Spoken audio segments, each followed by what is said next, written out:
All right, shalom, everybody. I hope you can hear me. Am I heard? Let's see. Uh, we were waiting for Trump to come live, as they said, but until now, nothing happened. Uh, and I'm watching his account in social media. Um, it doesn't look like anything really serious. I mean, but this is what they said in the news. As you know, I don't talk to him no more since he became president. He stopped calling me. Even I called his mom. I told her I want my used toothbrush. He borrowed it from me when we went picnic, and until now he did not bring it back. So his mom, she told me he's busy these days, and he borrowed money from a lot of people, not only you. So this is why he's not calling you, you know. And she said to me, "Do you have any witnesses?" I said, "I'm an Arab, and we Arab, we don't have witnesses for anything, you know. Our prophet, he split the moon, and still nobody see it."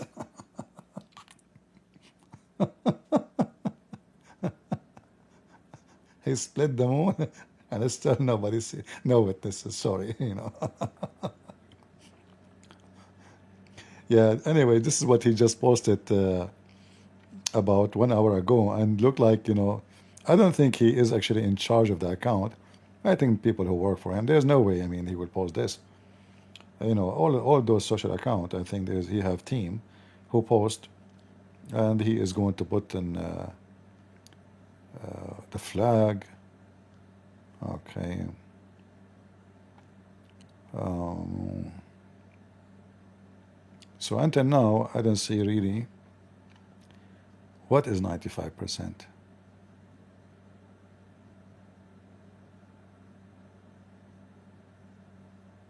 %95 of the senators stand with you. Approval rating. Don't worry, I'll approve you. Just give me my toothstick. Yeah, I don't see anything really. Even though they said soon they will go, he will go live, he will make a speech, but I don't see anything happening. Let me check other news agencies and see if anything. Right now, Israel is attacking missile factory in Iran, and actually, I saw the explosion. It was horrible. You see, those kind of war, where a civilian and high, like big cities. The only problem here, I mean, war is ugly. Doesn't matter who is against who. In war, always there is a winner and a loser, and sometimes both of them they lose. However, this is a war with the wicked, and for me, I don't want really the Iranian people to get hurt, because I understand very well a lot of Iranian, they hate this Islamist regime, and I believe in the future we need those people in order to make a change in Iran. They are the one who will make the new Iran, clean and flourishing. Iran is not a poor country. And look, because of this filthy Islamist, what happened? All their concentration is sponsoring terrorism, having terrorist cells everywhere, terrorist camps like Hezbollah. Imagine in Hezbollah, each one of them, he get a salary from Iran. For more, since they started like 30 years ago, more than 30 years maybe. They have health insurance. If you are a Hezbollah member, you have health insurance. You have, salary. Your family, they even give you mortgage. You don't pay interest. The mortgage is like free. You want to buy an apartment? This is why Hezbollah was growing so big, because anyone who's a Shia, he will say, okay, I will join Hezbollah. Even the one who is not fighter, he get a benefit from joining the party, which is nothing but a terrorist group. Hezbollah means the party of Allah. All right, so it's about jihad. So even the one who is joined as a civilian, he's not a fighter. Let us say you are not qualified to be a fighter, right? Still, you can join, all right, as a supporter, and they will give you little benefit, not the full benefit member he get. So Iran, the Iranian citizen, they are selling their kidney. Women, they are working as a prostitute. There's a documentary, uh, I think, done by the BBC, BBC, you know. I think it was the BBC. Speaking about how, how Iranian women, they sell their body part, how they work as a prostitute, how they do muta, which is nothing but prostitution to make money to support their kids. The country is really horrible. And there's other issue, by the way. Like I see a lot of dogs now, they are biting against Trump, like Tucker Carlson. You see, the funny is, they say to you, why we want to fight a war for Israel? Who said you are fighting a war for Israel?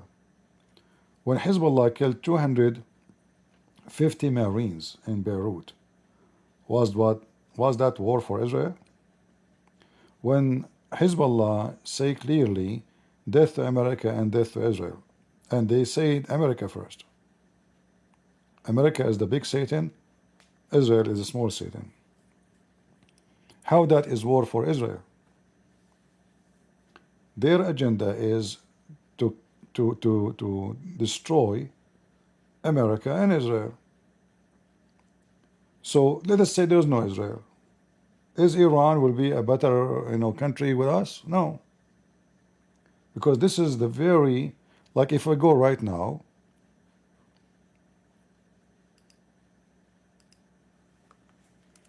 and we search on the internet,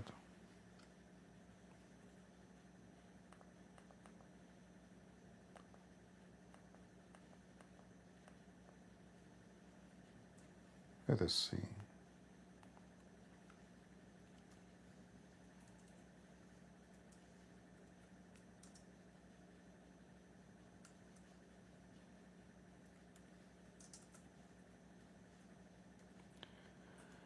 You will find those signs everywhere in Iran. Death to America. Death to America. And then you see those stupid Tucker Carlson. He says we are fighting a war for Israel. How you claim that you are a president who is America first, and then you want to go and fight for America, for Israel. But we know that this is not authentic. This is what they have everywhere. This is a truck. Do you see? This is a truck going in the street. They wrote in the truck, "Death to America" in the Persian, in Arabic, and in English. In English they say "Down with America." No, in Arabic it says "Death to America." You can use your phone, by the way, to translate, just in case you don't believe me. This is a truck in the street. They have signs everywhere, like "Death to America, death to America, death to America." Translation is false, not "down to America," it's "death to America." Maut mean death. All right? Death to all America, not the President of America, not the government of America, no, America. So how those stupid people, they keep saying, why we want to fight the war for Israel? How this is only about Israel actually is defending you. All the hate of the Muslims is focusing now on Israel. When I was a kid, I mentioned that to you many times. The first time I heard the Muslim saying, the teacher, he said that in front of me. I don't know what he's saying. I was a kid. He was telling Muslims, remember one thing, Saturday first, Sunday next. And I was like, what this guy is talking about? Saturday first. Are we talking about like an exam schedule or something?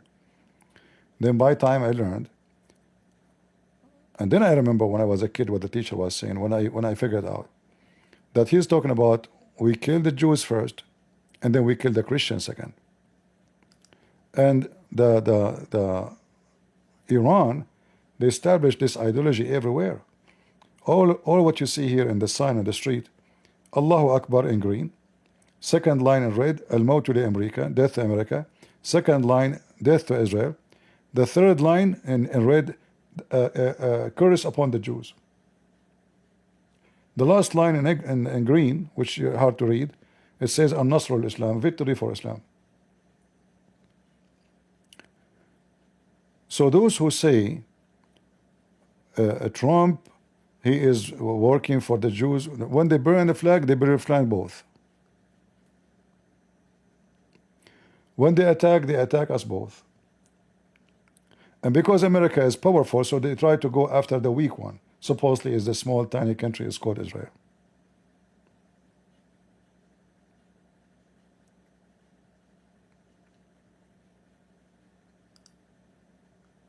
And by the way, I believe the translation here in English is false in purpose because they don't want to use the word death. But anyone who speaks Arabic, you can use your phone. Go ahead, take a screenshot, translate this word. Al-Maut li America. Al-Maut li America. Death to America. Not down. There's no down. Maybe those are holding this sign in Europe. You know, maybe not, not in Tehran. Look at this.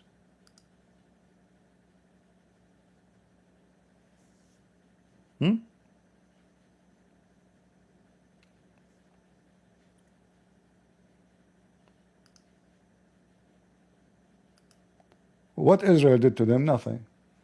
There's no border between Iran and Israel. Like, did Israel took their land? No. Did they took over their government? No. Did they kill Iranian? No. So what the problem?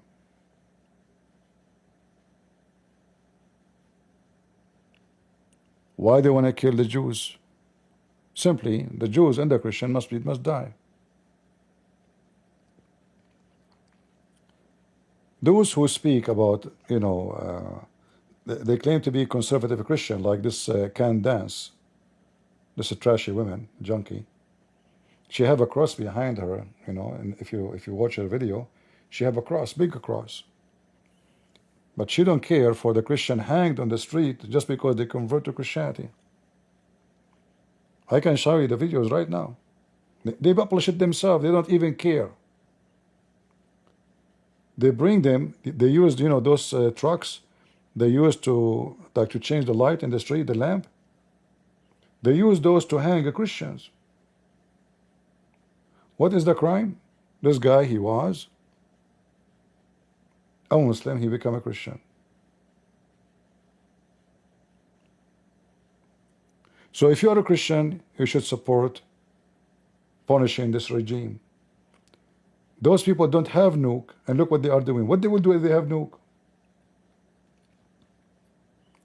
They establish terrorist groups everywhere. They have camps even in Venezuela, in South America, in Africa.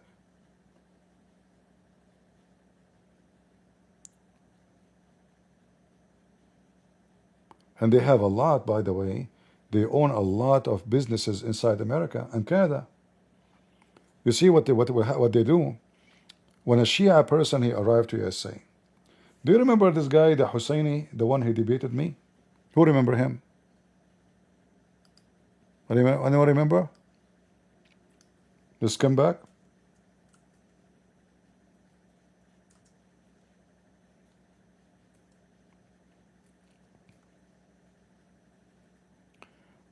When he debated me in the AABN TV, if you know Arabic, actually these days I think you can switch the translation automatically, and you can see what I'm talking about. This faith has come back. Imagine, he said in his debate to me, we want to kill all the Jews. He called them the Zionists. The debate is there. We are going to clean the earth from people like you, and the Zionists.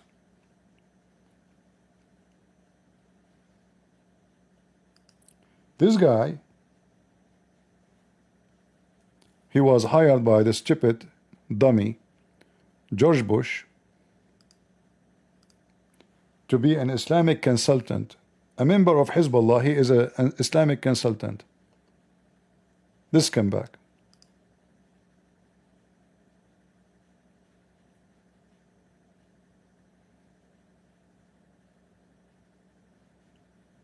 Look like we forget about clicking in it. I think those are not the same. But in the last election, the Shia in Michigan, one sheikh, and this is this guy, he supported Trump.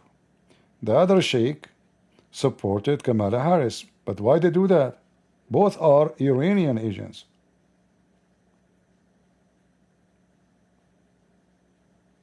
So whoever win, they will say, okay, we have action, we have connection. They are Shia Taqiyya. You know Taqiyya? They are Hezbollah. They hate us, and then they become American citizen, and they are more dangerous because a stupid official, they give him place in even government.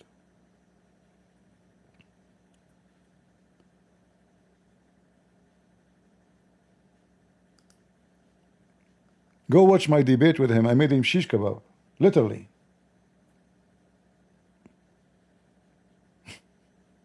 In the beginning, he was start speaking nice. We Muslims and Christians, we respect Mary.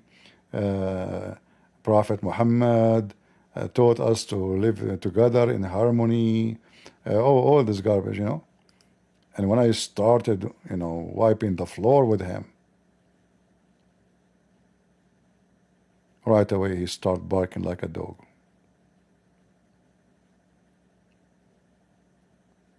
Yeah, he have like 4 or 5 interview with the Fox News, and they could not corner him. Shia, all of them, they are like this. Sunni, Shia, all is the same garbage. It's Islam for a human is the same as rabies for dogs.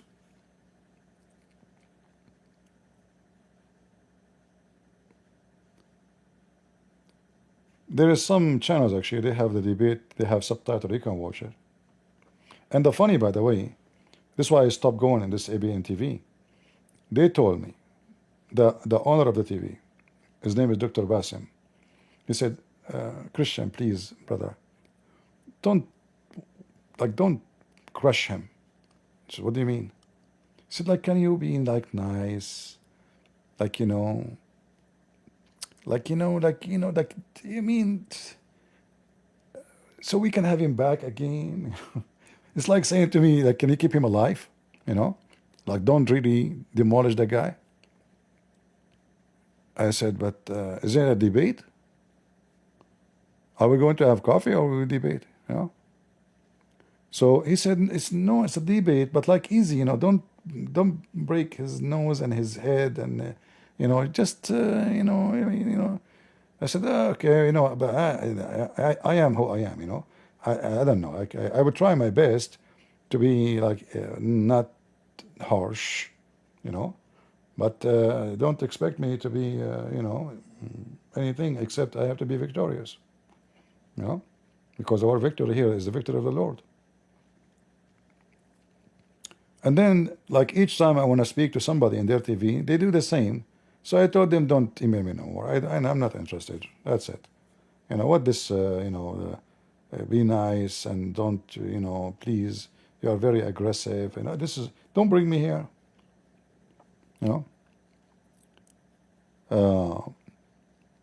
Yeah, you can watch the debate. And even he accused the American to cut his internet during the debate.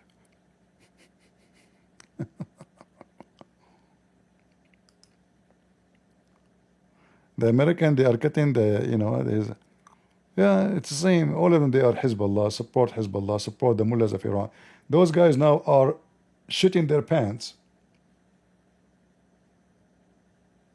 if Iran regime is going to be replaced. Now, you see the attack on in Iran right now will not replace the regime. The way it is right now will not replace the regime. The only way for the regime to be replaced if a civil war started and then the people inside Iran, they start going against Iran. Now there's many issues inside Iran. In Iran, there's about 20 million Iranian, they are from Azerbaijan. I don't know how many million Kurdish, Armenians, many ethnic groups. So Iran can be divided into countries so easy. So if the government lose ability to control the country, there's no need really to do invasion. I mean, it's going to set loose. And then those who they are close to Azerbaijan, they will say we want to join Azerbaijan. And those who they are close to Turkey, they will say we are Turkish, the Turkmenistan, etc. And those who they are close to Armenia, they will say we are Armenian. So things will be messed up if the regime weakened very much. The ethnic issue.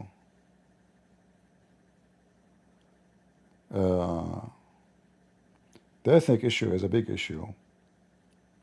This is why Iranian and Turkish, they were fighting the Kurdish together. If we ask, this smart internet, how many people from Azerbaijan ethnic live in Iran? Estimates for the number of ethnic Azerbaijanis living in Iran vary, but they are generally considered the largest ethnic minority group in the country. Most sources indicate a range of 12 to 23 million Azerbaijanis in Iran. This represents approximately 16 to 24% of Iran's total population. See? Some estimates go as high as 30 million, while others are lower. They primarily reside in the northwestern provinces of Iran, including East Azerbaijan, West Azerbaijan, Ardabil, and Zanjan. A significant population of Azerbaijanis, estimated around 5 million, also lives in the greater Tehran area. In Tehran alone, there is 5 million Azerbaijani. In Tehran alone. The number is very, why? Because such a government, they will not let people know really how many every ethnic, so they will not ask for positions. As you see, between 12 to 23 to 30 million. That is a very scary number. What about the Kurdish?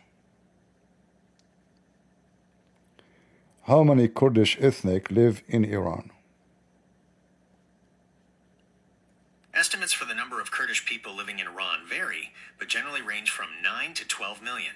This makes them a significant minority, constituting approximately 10% to 15% of Iran's total population.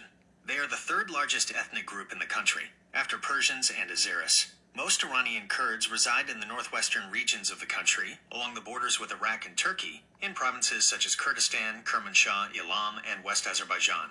There is also a sizable community of Kurds in the northeast, particularly in the Khorasan region. As you see, this country can cut into pieces so easy. Because 15 million Kurdish, maybe 30 million Azerbaijani, Armenian, Assyrian, and other groups. And all of those, they have borders with their countries, the origin country. So weaken Iran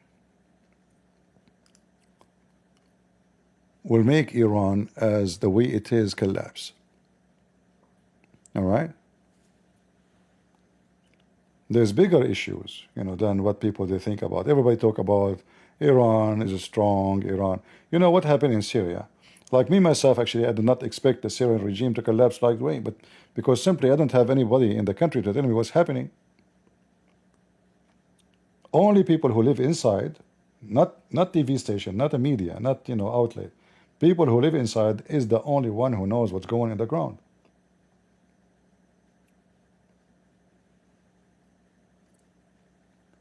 In the appearance, they are strong. As soon they heard that the Russian they will not support the regime, the soldiers run. The country collapsed. The Muslims Sunni took over.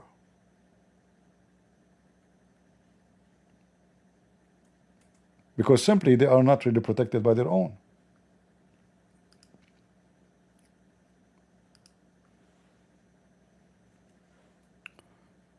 So if we go to Iran map, this is Tehran, this is Iran. So usually like the Kurdish will be here, and Armenian will be here too, you know. Kurdish is closer to the border of Kurdistan and Turkey, and Armenian usually will be in this area. Azerbaijan is all the way there, big population, almost 30 million. So Azerbaijan will become bigger. Now for sure that will cause a very big civil war, because the majority of Iran are not the Azerbaijani. So the Azerbaijani will be, they will go at war with those who they are the Persian, the real Persian. So there's many issues. You see, they have many weakness, and because they are stupid, this regime, they spend all their money abroad. It's like the same as the Soviet Union, you know. The Soviet Union, they are very rich. I mean, it was the big, until now, Russia is the biggest country in the world. Until now. Even though the Soviet Union is gone. Russia alone is the biggest country ever in the world. They have borders with USA, with China, with India, with Japan, with everybody. Yet the Soviet Union collapsed. Why? Anyone join the Communist Party in anywhere in the world, they give them free scholarship, free education, free housing, free food, free even salary. But their own citizens, they can't even afford food. And they reached a point where, you know, that's it. The belly is empty. They cannot continue this way. And Iran today, they spend a lot of money in weapon. And actually they were going in a smart way, by the way, because the whole point is to have a nuclear weapon. If they have a nuclear weapon, things will be different. Israel will have to think 1 billion times before they go to war with them. And America too. This is why having them without those nuclear facility is extremely important, because they are so dangerous terrorists without nuke. What they will do if they have nukes? They will nuke Israel. You see, Iran is massive. Okay, Israel, they nuke back. They nuke Tehran. Okay, 20 million people die. But all of Israel is 7 millions, 10 millions. In a small, tiny location.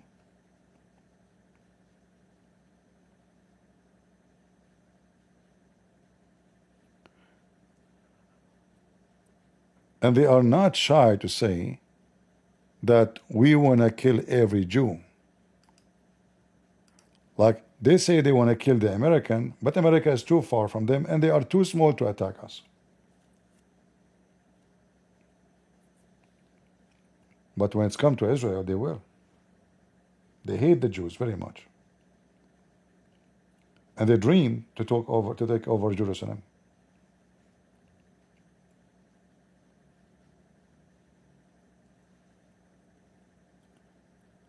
The Iranian ambassador of the regime, the terrorist,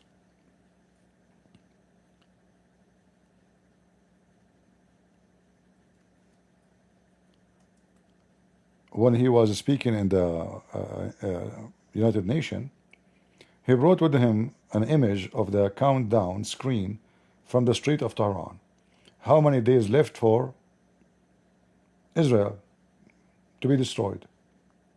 So he said, very smart, he said to the Iranian terrorist ambassador, the problem, we believe you. This is your sign in the middle of Tehran. It says how many days left for the Jews to live. We believe you. So do you blame us for attacking Iran? Very smart.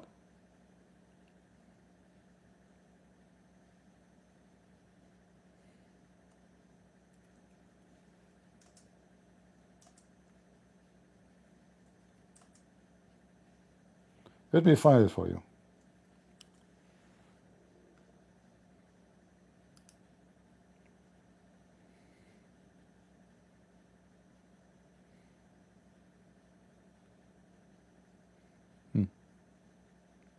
I found it.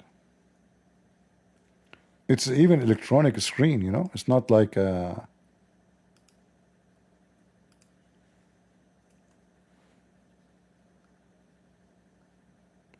8,411 days left for Israel.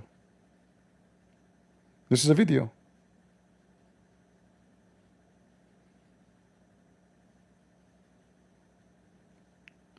Those screens are all over in Iran. How many days left to kill the Jews? The flag of Israel in the ground. And look, they are going like rats, you know. And this is the sign. How many days left for the destruction of Israel?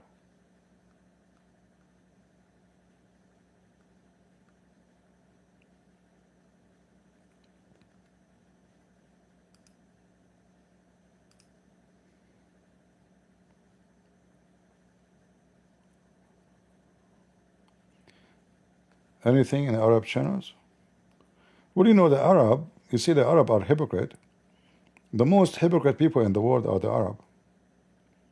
In appearance, they say they are against attacking Iran, but they are desperately happy for Israel wiping the floor with Iran, because Iran is their enemy. You see, the Arab and the Persian are enemies. They are enemies. There's no question about it. They have war between them for centuries and thousands of years.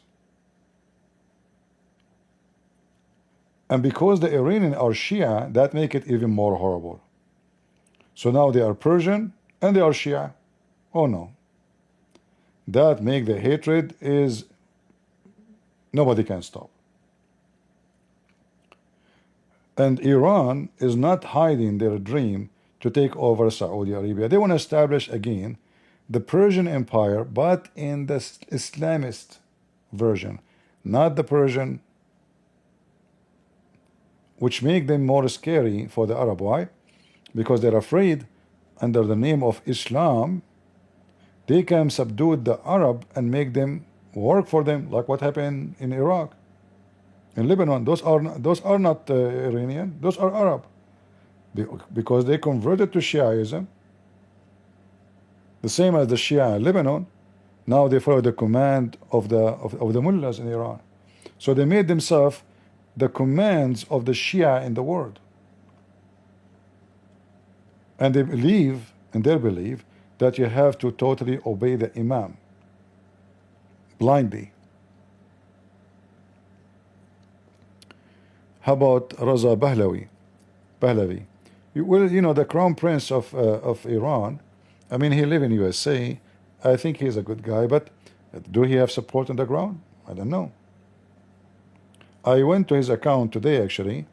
He have 85,000 subscribers in his YouTube.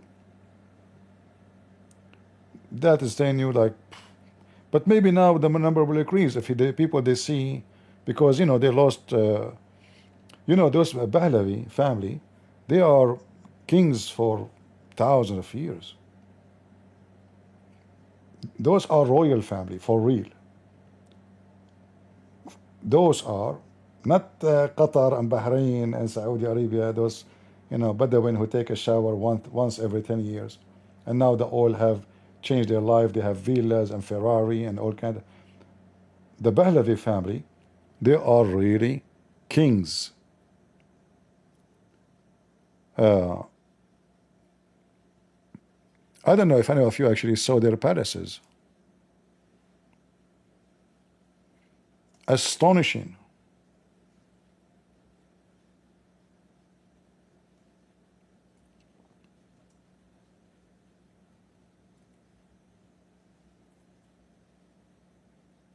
The wall is covered by diamonds, literally. But this is not something they, like they build today. They, they have, they are kings for thousands of years.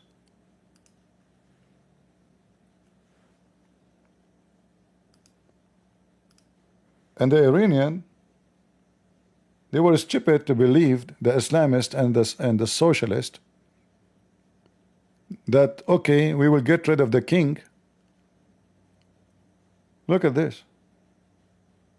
This is no joke. What you see is diamonds and gold. But this is not because they are stealing money from the people today. This is palaces they have for thousands of years. Grand, go check their history.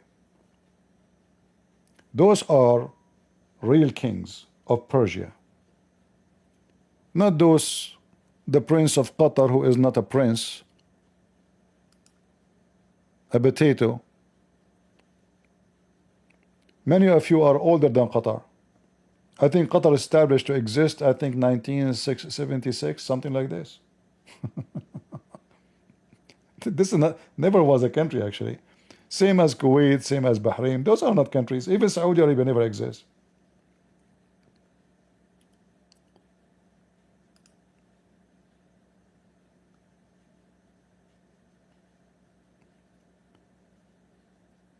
They are the most wealthy family in history because they inherit the wealth of kings and kings and kings and kings, So people, they were upset. Many people are poor, but those kings are kings forever. They don't live their life. As anywhere, like, you will see, like, why, how come they have all of this, we don't have it? Look at this.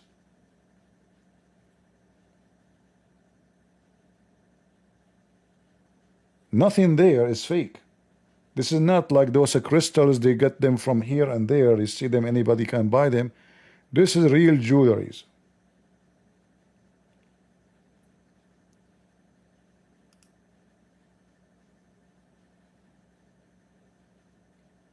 No, this is not mirror. This is not mirror. This is a platinum and silver and diamonds and gold for sure. This is not a mirror. No.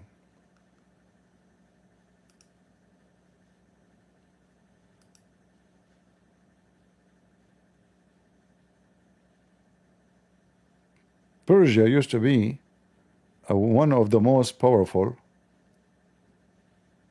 kingdom in the world. In the history, we know that even they enslave all the Israeli. Is that correct? They did. They have, just before Islam came, 300 years of war with Rome. Rome at that time is the same as America, and they were the same as Russia. So there's two empires, the Roman and the Persian. The rest is potatoes. Nobody count them.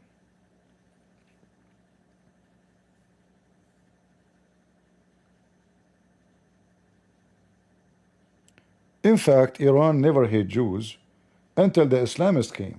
Because in case you do not know, the Jews, they run to Iran during the time, even the Jews and the Iranian, the Persian, the pagan Persian, they joined forces against the Christians during a certain time. If you remember, there is a story in the Quran about the Roman being defeated in the chapter of the Rum.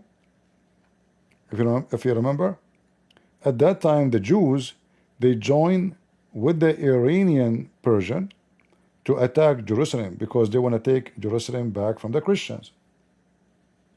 So when the Jews again they lost, which means the Persian, most of the Jews they run away all to Iran.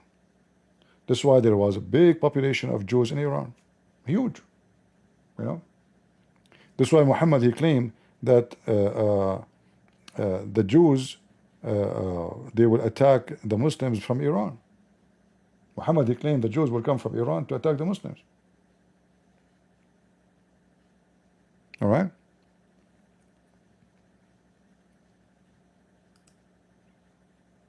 Look at the dining room. Oh no, this is the coffee room.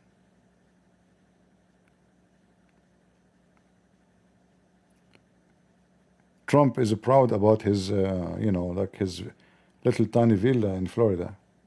If you go there, he will not leave. This guy, he loves those things.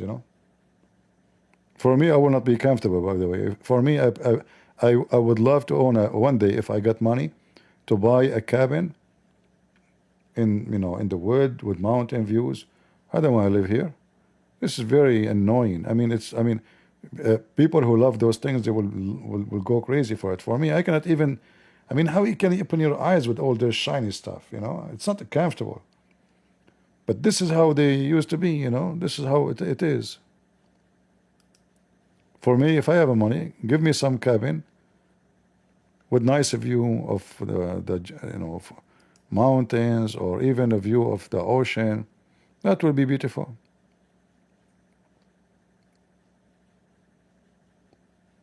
Yeah.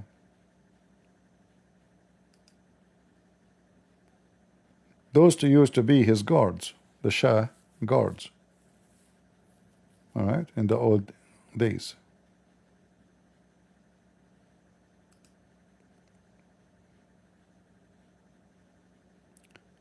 This is his throne.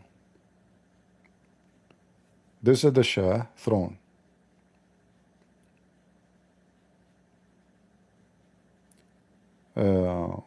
Shah mean king. The word Shah mean king.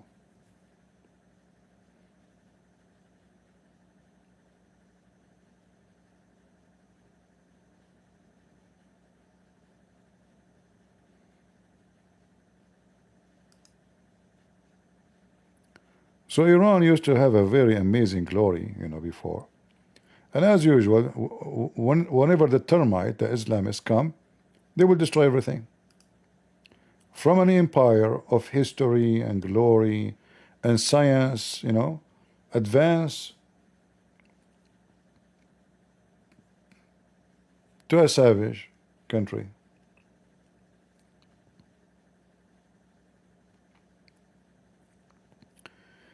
Netanyahu, his life now? Well, I don't see anything really. I know that Netanyahu received a phone call from Trump discussing the situation. Right now, there's a lot of attack happening inside Iran in the news. Let me look for some live. Give me a second. Yeah, right now they are attacking heavily inside Iran.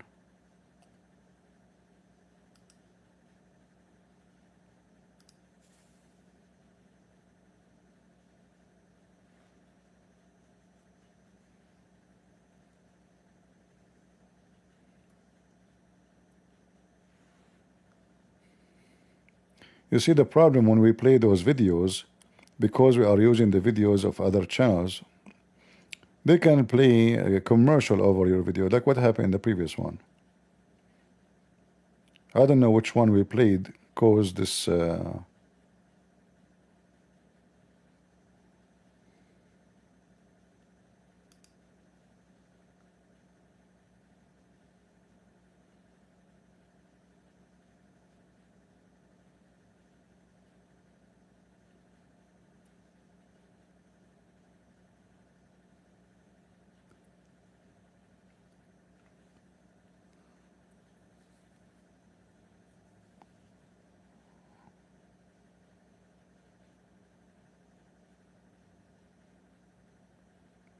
And the funny is that Trump, he claimed that he have a total control of the space of Iran or Tehran, when the fact this is the Israeli. But this guy, he like to, like Trump is the kind of the guy, he proud of what he have done, even when he have done nothing.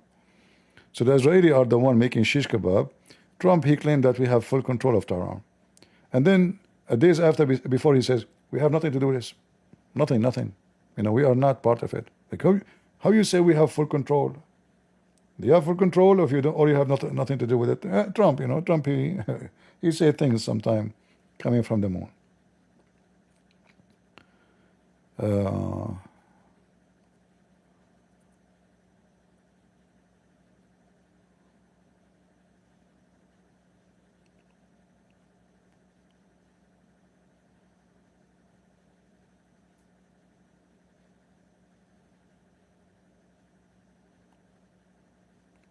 so I hope that Trump will make announcements soon.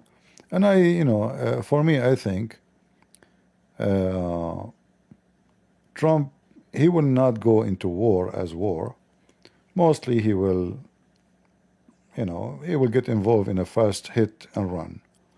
Like he will destroy their nuclear facility, uh, you know, and he will leave the rest for the Israeli, because Israeli is in control. He will do what the Israeli cannot do. And then if the Iranian, they dare to attack the American, then he will respond. So he will try to make it like, I just destroy their nuclear facilities and bye-bye. Israel, the rest is yours. Have fun. All right? But because those desperate mullahs, they will try everything to deter America and the rest from hurting them. I will not be surprised if they start attacking ships and close this area here, so all the oil is coming to Europe or China will stop going through, or India. Then the only way for the oil coming from Emirates or Bahrain or even Qatar, Saudi Arabia, is to go through Oman, which is possible. But that will make a lot of delay. So the oil, instead of going here right away in the sea, and they have the port, everything is ready, easy. They have to make a long, using instead of using pipe connected right away to the port. Those pipes exist for like long time.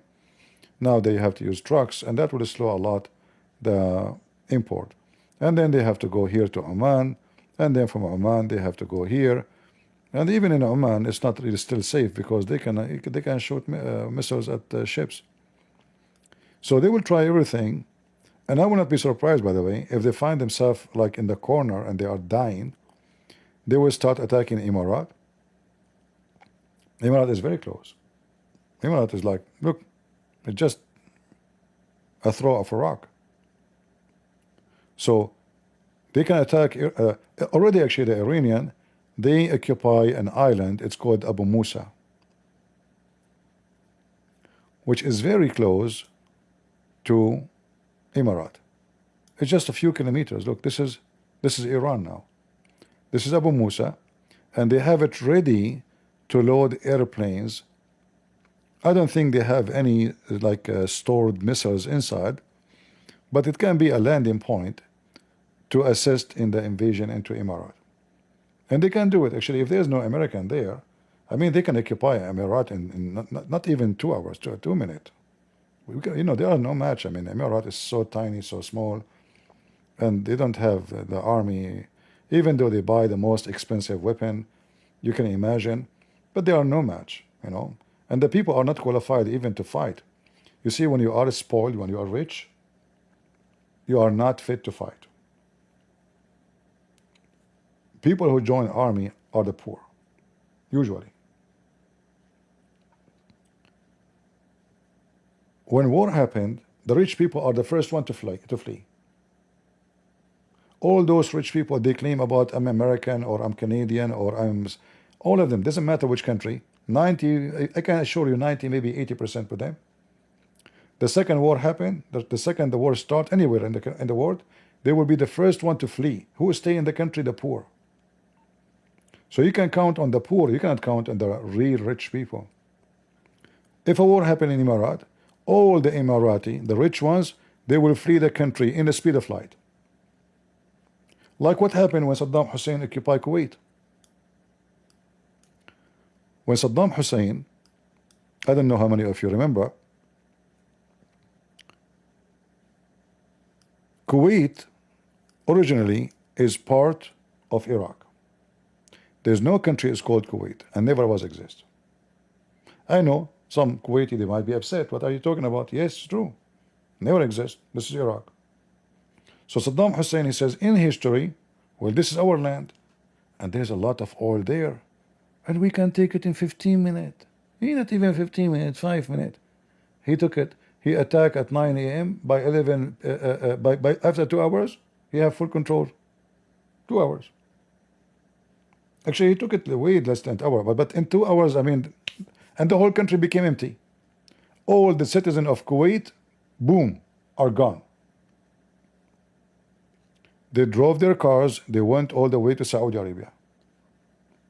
And then, because the prince of Kuwait, they have a lot of money abroad, so he rented a 5 stars hotel for every citizen for almost what, 2 years, I think, until they got Kuwait back. Imagine how much money they have. And because the population is so small, every citizen and him and his family, the prince of Kuwait, which means the government, they paid for their hotel, their food, their salary when they are living in France, in England, etc. Then the American, they came and they make Saddam Hussein shish kebab. So the history always repeats itself. Those are not countries. Bahrain is not a country. It's just a small tiny village, and the British, they wanted to make it a country. The same as Emirates, the same as Qatar. Those are all are born. Let us ask. I think Qatar, I think in the 70, but I'm not sure, like 70, 76, 78, 73. There was no Qatar before. When the country of Qatar was established. The modern state of Qatar officially declared its independence from British control on September 3rd, 1971. While Qatar has a long history of human habitation and various periods of rule by different empires and local families, this date marks its establishment as a fully sovereign and independent nation. Yeah, this is stupid AI. Never have a country is called Qatar. Never. Never exist.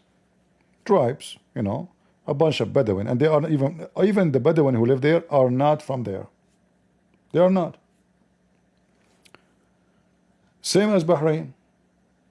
And the problem in Bahrain, there's a lot of Shia.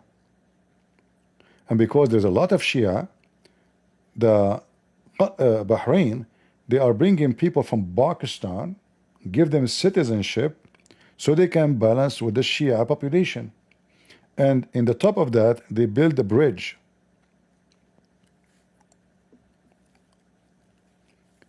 They build a bridge between Qatar and Saudi Arabia in order to bring more security from any Iranian invasion. And this is the bridge. Actually, we can land in it. Do you want me to land in it, guys? You want to go there? Thanks to Google, we can go there. Let us land. Here we go. We are landing. So this is a bridge built between Saudi Arabia and Bahrain. Do you know the story of Gilgamesh? Anyone of you did read the story of Gilgamesh? It's an old Persian. This is why Bahrain was part of the Persian. This is a Persian land. This never was an Arab land. Never, never. This is why the Gulf there used to be called what? Actually, until now, it's called the Persian Gulf. Because both sides was Persian. The Arab came, the Bedouin, the Persian lost their authority. They get weakened through history when they lost with the Roman. The Islamic invasion came, and the Bedouin, they took over this land. And as you see, they built this, and actually, the one who built the bridge is the King Fahd, the previous king in Saudi Arabia, because Bahrain was like, don't even have money for such a project. Like now they are doing better with the oil, but this is why it's called King Fahd, seaway. All right, the bridge of King Fahd, because the one who built it is King Fahd, and the whole issue is we want to make this bridge so the Iranian, they cannot claim Bahrain.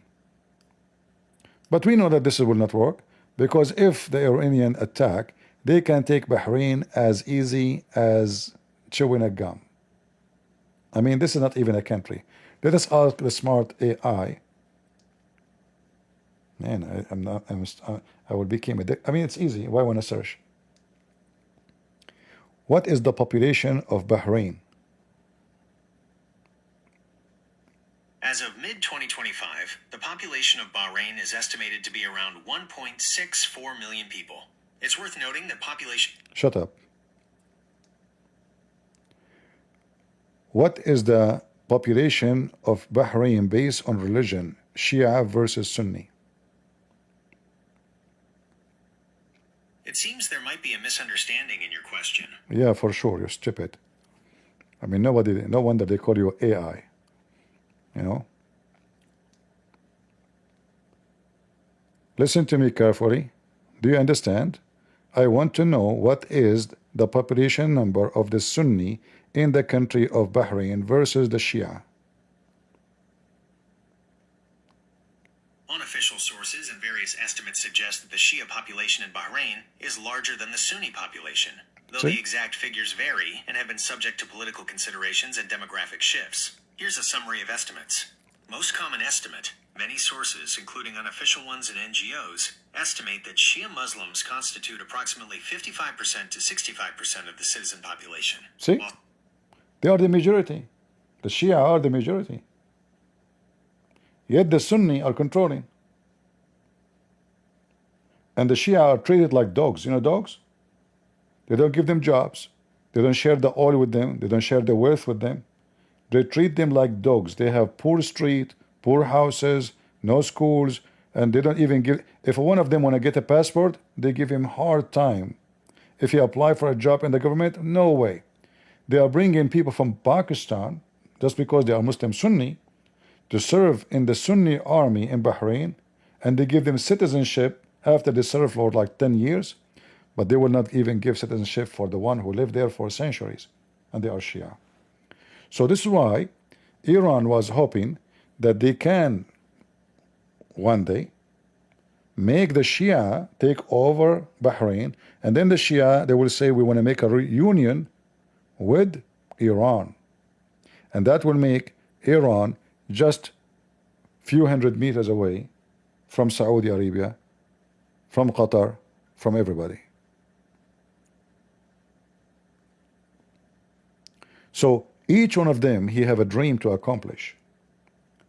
And this is the Persian Gulf. Look underneath what it says, Arabian Gulf. False. This is Persian Gulf. Never was Arabian Gulf. Never.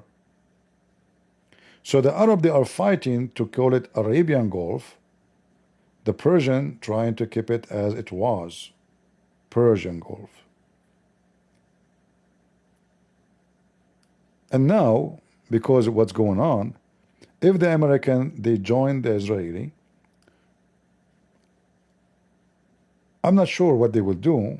You know, nobody can predict what war can bring. But I will not be surprised if Iran start attacking Emirat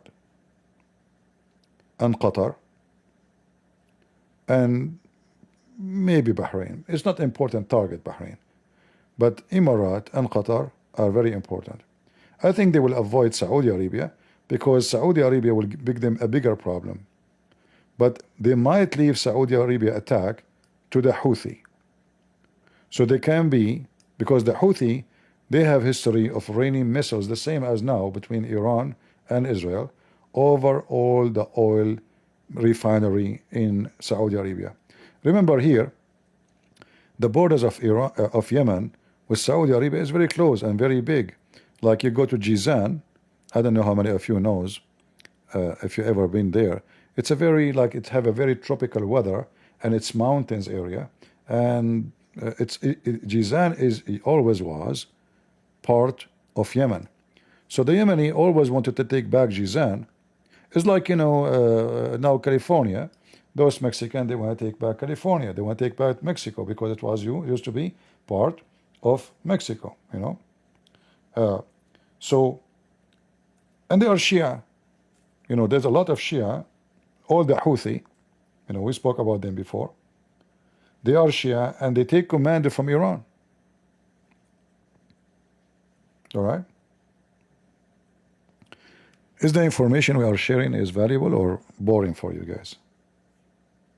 If you don't like to know, let me know.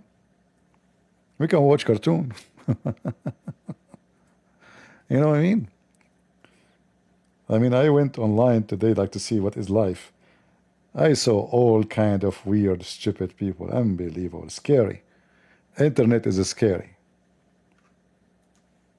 And sometimes you wonder, really God, He created those people? Yes, He did. But He did not create them stupid. So, if we go to Jizan,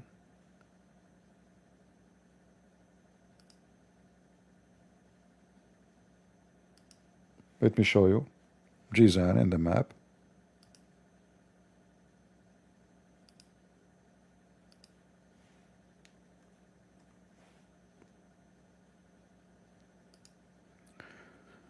So this is Jizan, you know, as you see.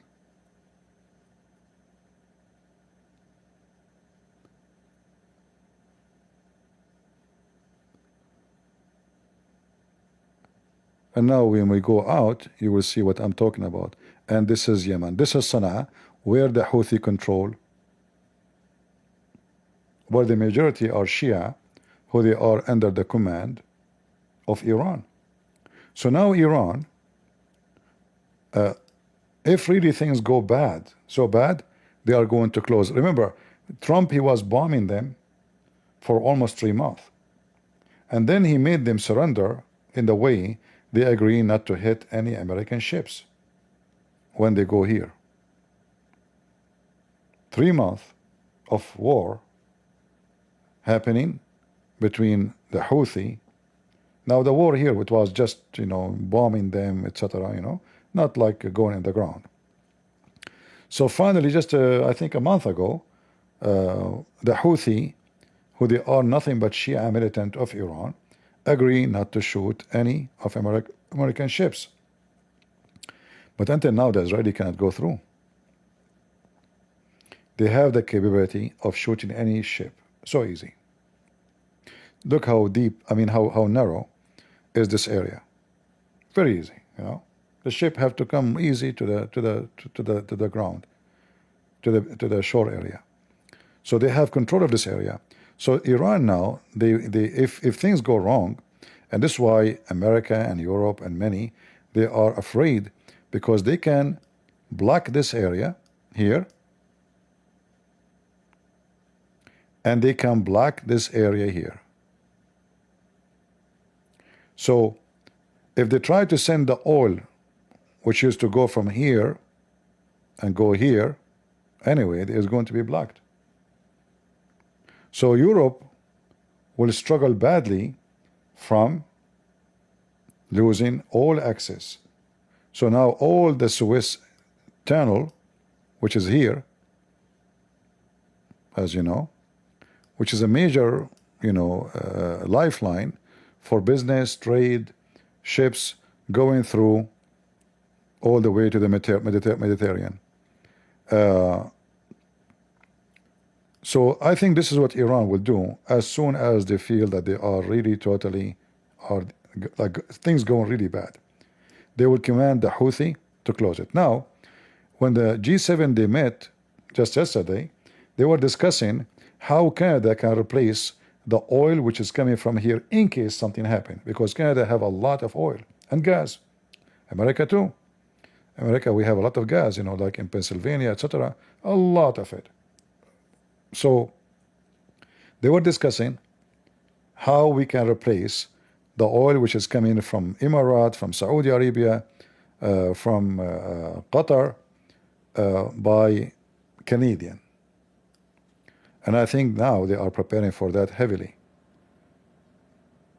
The only good thing now, actually, in this timing, that Europe don't need too much gas for heat, because it's a summertime, and almost we are in July. So cutting gas and etc. supply, I don't think will stay for long, you know, because I don't think the war will stay for long. So they will not get hurt badly. The bad is if it gets so long and they were not able to prepare themselves to have enough supply until they get what they need to get from Canada. And I'm not sure if Canada have enough refinery to supply such a demand. We don't know. We will see. So the situation is very complicated, and whatever you hear in news about speaking people against Trump, I think Trump is being very wise when he is hesitating. Remember, he is a person trying to be a successful president, and he is the person who is trying to be America first. So he will not put America in a position where America will be sorry. So when he slowed down in his decision, I like that about him. You know, like if J. Vance, he was a president, even though he claimed that he is not against, he's against war, he might jump to do something because he's younger. You know, when you are young, you know, like when I was young, I remember once I jumped from a third floor. I jumped from the third floor. You know, I jumped. I did not go to the stairs. Like when I say third floor, I mean the second. So I heard somebody from the family screaming for help in the street. I jumped, but I cannot do that now. Not physically, but now I'm different. My age is different. I think differently. So when you are young, you don't think. You jump. Trump is an old man. He have the wisdom of life. Life teach you. Life teach you. And this is why it's better to have a president who is older, but not like Joe Biden. He cannot even remember his name. A wise man, and he make the right decision. So I believe what Trump now is preparing, as I heard, that until now the bombers which they want to use for the nuclear facility are not in the Middle East yet. They are not ready. They need about 12 hours. And I heard this news about maybe 5 hours ago. So they need about 12 hours to be there. So it might be that Trump, he will announce nothing tonight. He will wait until the troops is ready to do something or to do the mission. And then he will give a warning to Tehran, to the mullahs, saying surrender or else. I don't want war. You know, Trump, he will make his like, I told them surrender, like they don't listen. They should surrender. He keep repeating the same thing. I like that about him, by the way. Sometimes he's very entertaining, He's like a big boy sometimes, like a big blonde boy, like he keep repeating the same thing, but he's cute, So he will go in TV and he will say exactly the same word mostly. I told them I don't want war. I wish I gave them 6 days, 60 days, and they should sign it and accept it and deal. They refuse the deal, blah, blah, blah. And then he will say, okay, this is the last time, no problem. If you surrender, I will not attack. And it might be the decision is different. He might give the attack order and he announce it after it happened. Like he says, now as I'm speaking, our air forces are taking down, etc. target. So one of those two will happen, and we will see what will happen. All right?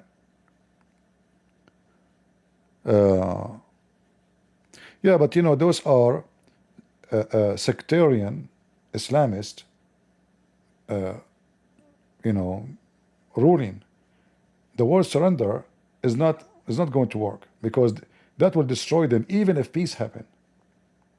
You know what I mean? Because you lose your reputation as they claim they are mujahideen, Allahu Akbar, and now you surrender? Are you getting the point?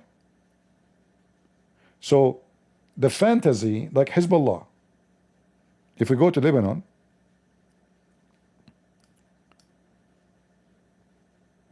a week before Hezbollah leader was killed and made shish kebab by Israel, he made a speech. We will, just come to Lebanon. We will make you shish kebab. Just come to us. Just come here. Yeah.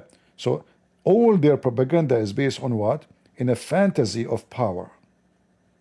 So they want to lift the spirit of their own people, even by nothing.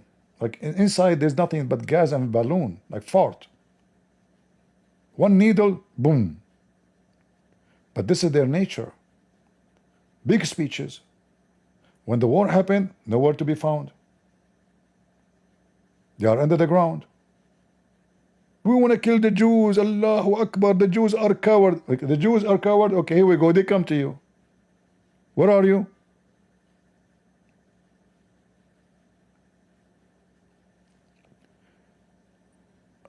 In the 70s, the commandos, the Israeli commandos, they landed in the next to the airport of Beirut. They landed with helicopters, and they have dogs with them. They start walking in the street like you go picnic, and they arrested the second guy in Hezbollah, him and his bodyguard. But his bodyguard took off their pants in 2 seconds. They told them, take off your pants. They have weapon. Allah, mujahideen, brother, mujahideen. The second they saw the Jews, the Jews told them, take off your pants. Every one of them, including the guy, the leader of Hezbollah, he took off his pants. Why they ask him to take off? Because maybe they have explosive, take off your pants when I go in the airplane. Take off your pants. So when the Muslims came to the area, nobody showed up until the Jews are gone. During the time, the Jews are walking in the street, like walking down the street, la la la la la la, you know the song? Nobody, the militant, the fighters, nobody, all of them disappear.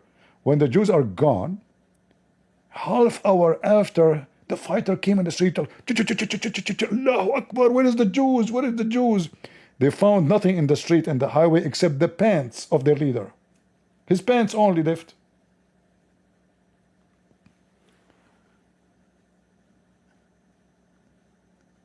And this is possibly, like everybody now telling you about how powerful Iran is as a country, but in reality, I believe Iran is very weak.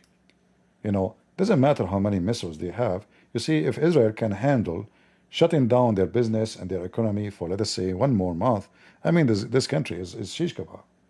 The Israeli right now are flattening the ground with them. They are destroying every manufacturer, everything.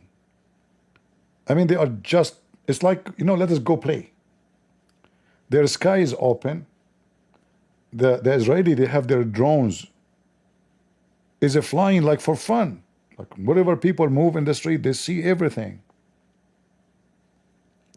So in his speeches, they are so powerful. Let me see the Iranian TV, press TV, so we can laugh a little bit. Allahumma salli ala Muhammad wa ali Muhammad. I don't know if you know the Iranian. You will die laughing. Do we have any Iranian here? By the way, Iranian are not like those. There's many Iranian. They are elegant. They are nice. They are wonderful. Like I met, I don't know if you know brother Amir from Iran. Him and his brother, they are wonderful people, very wonderful. So when we say Iranian, we don't mean, there is a lot of very nice people in this country. That's why I don't want really civilian to get hurt. I want the civilian to be saved so they can change the country from those dogs to be really living. And this country is not poor, yet this country people cannot afford even to have a bread. Let us see what the Iranian TV. They bring you all the lifty, lifty. I will not be surprised, by the way, if they bring Sakar Carson, the scumbag Sakar Carson, traitor. Not leave. So that's not just resilience, it's to complete defiance in the face of a genocide Really? that she's facing.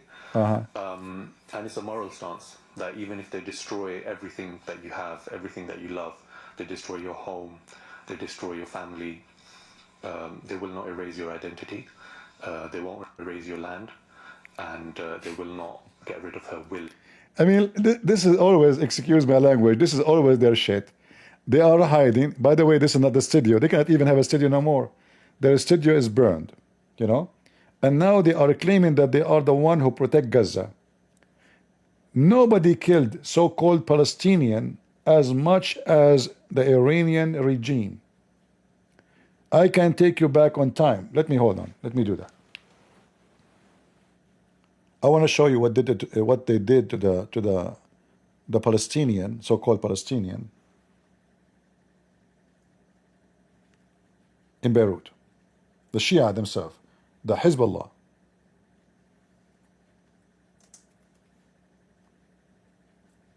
They used to hunt them like dogs. People don't even dare to go in their balcony. You go in the balcony, you are dead. So they surrender all the area. Let me.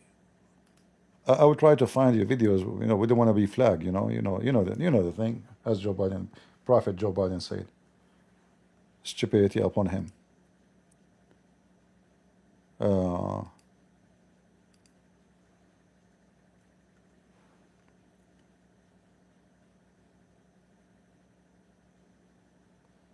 This is 11 years ago, but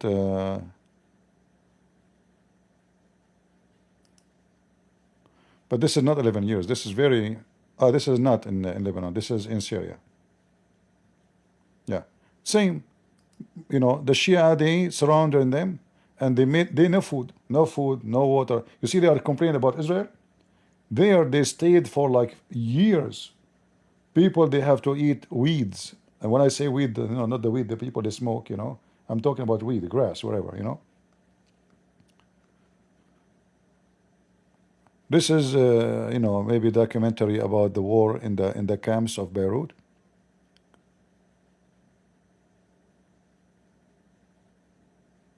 And a very horrible history, you know. Very horrible history. Those are the Shia shooting at the Palestinians on Damascus. All right? They killed a lot of them.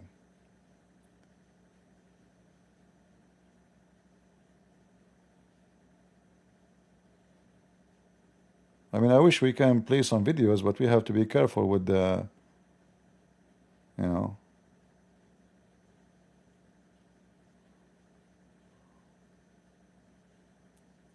Nobody killed of them as much the Shia did. And now they claim that they are the one who protect the so-called Palestinian in Gaza.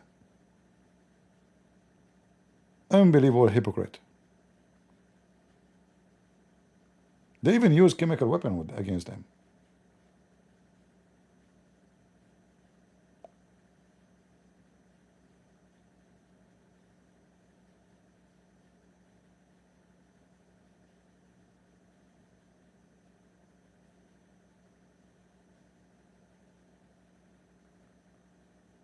And by the way, not to forget to mention, I'm not saying that those so-called Palestinians are nice and peaceful. They are terrorists too. Just to take you know, take note. But they did a lot to the civilians. آلاف من سكان مخيم اليرموك للاجئين الفلسطينيين جنوب دمشق أخرجوا خلال اليومين الماضيين باتجاه الأحياء المجاورة وذلك بعد سيطرة تنظيم الدولة الإسلامية على أجزاء واسعة من This is ISIS attacking here. ISIS attacking the camps of the Palestinians. So everybody killed them. The Muslim Sunni killed them. The Shia killed them. Everybody killed them. But if the Israelis shoot a bullet, the whole world move. Human right. Everybody. As soon as you are an Israeli, you cannot fart. If you are from different ethnic, you can do whatever you want. Nobody will talk about you. All right? Nobody.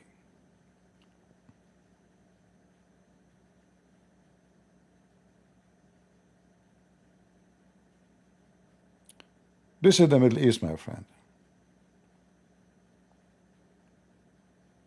Whatever you hear in TV about the Middle East is full of lies. The only one who can share the truth with you is us. We are from there.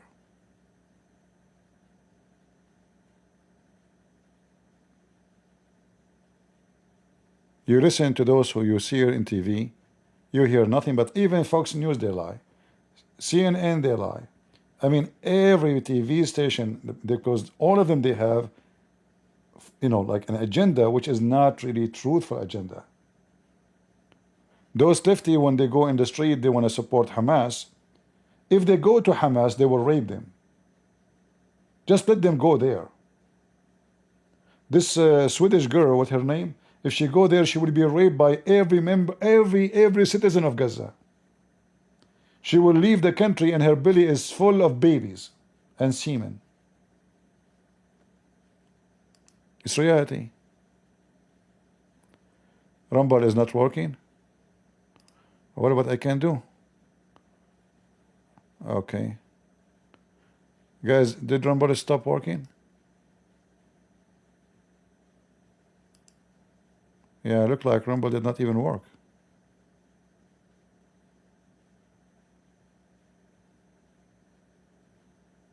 All right, sorry for that.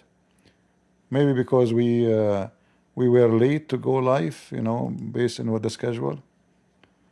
I should have took it off and add it again. No problem, it's all right.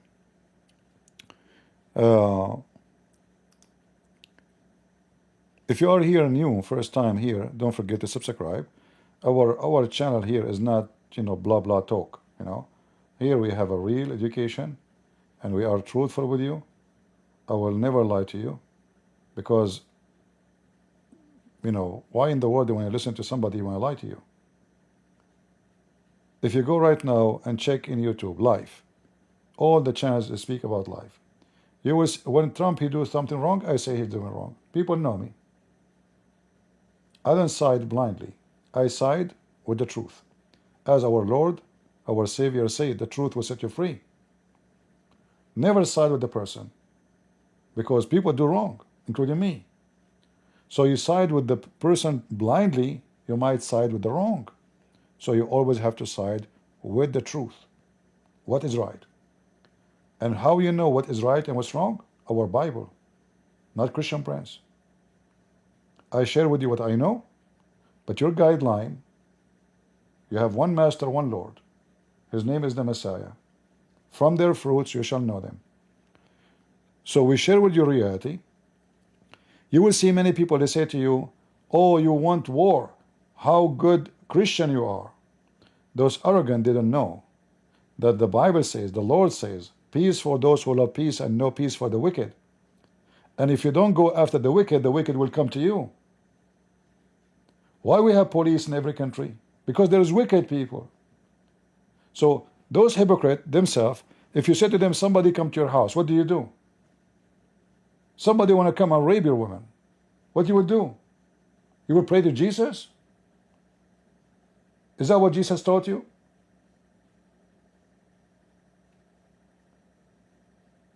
They are hypocrite and they are no Christians. This is not what the Bible teach. The Bible never taught us to be coward.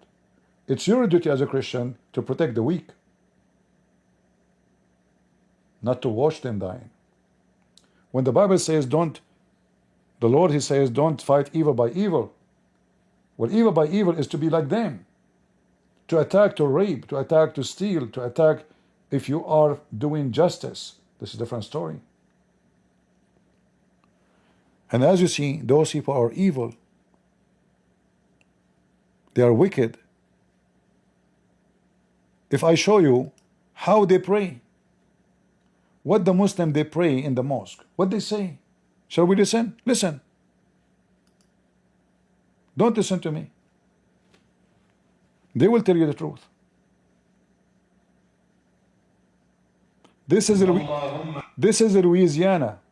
This is in America. He is making a prayer to Allah. Where? In America. You stupid American give them citizenship. You allow them to be in this country. And what he is praying? Listen carefully. اللهم عليك باليهود وأعوانهم فإنهم لا يعجزون اللهم احصهم عددا. Oh Allah, finish all the Jews and all the Christians. Did you see that? You know, let me see. And the Christian, I don't know why they did not try, you know, annihilate all the Jews and the Christian. This is in Louisiana. The prayer of every mosque in America, may Allah kill all the Jews and all the Christians. And then they go in the street, we say, Islam is peace. Prophet Muhammad told us to be nice to everybody. But when they are together, May Allah kill them all. May Allah make them finished. May Allah freeze the blood inside their vein. I mean, if you see their prayer, you see how satanic they are. Listen, listen. Let him continue. اللهم عليك باليهود وأعوانهم فإنهم لا يعجزونك. اللهم احصهم عددا. اللهم احصهم عددا واقتلهم بددا ولا تغادر منهم أحدا يا رب العالمين. This is now where? In Central Florida. The president of the Islamic Society in Central Florida, June 21, 2024. This is not 20th century ago. This is now in Florida. A lot of Christians are leaving their faith, especially the young generation. The churches are emptying out. The Pew Research Center has shown that in the last 10 years, 28% of people have left the church and became atheists. Where do you get your research from? From the atheist? Our churches is loaded. Even there's no place to park cars. Even we do our sermon in the stadium. And you are a potato. This is why Trump, he won, you coward potato. Continue. Or agnostic. They're not anymore impressed by the dogma that someone 2,000 years ago was crucified for their sins. They're searching for something that's more meaningful, that's consistent with science. Sure, the God, he will give us endless penis. Yeah, consists science. Islam consists science. The sun set in murky water, and women have a sperm coming from her ribs, and the man's semen coming from his back, and Allah send hail from mountains in heaven. And this is science. True, true. And the sperm of the man stay inside the woman, as Muhammad said, for 45 nights. It must be sperm made from Elon Musk sperm. And consistent with the principles that we know today. Islam is the answer for them.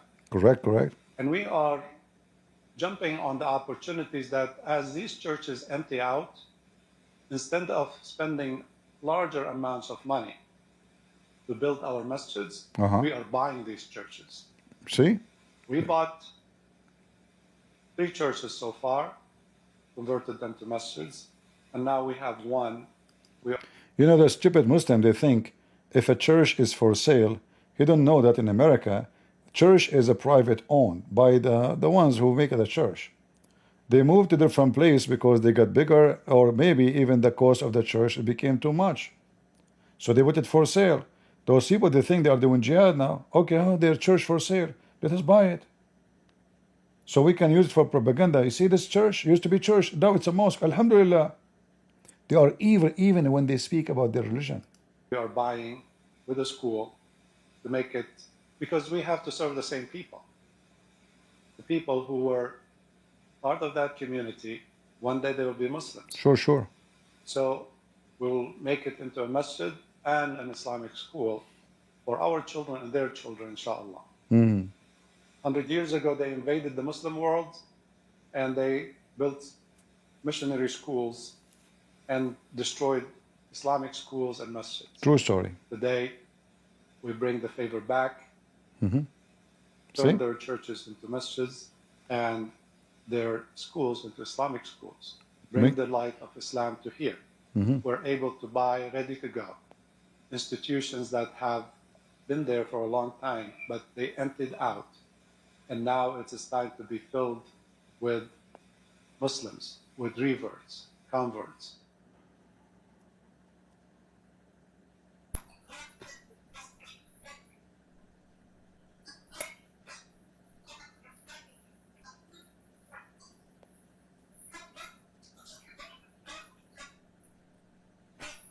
The sound is bad.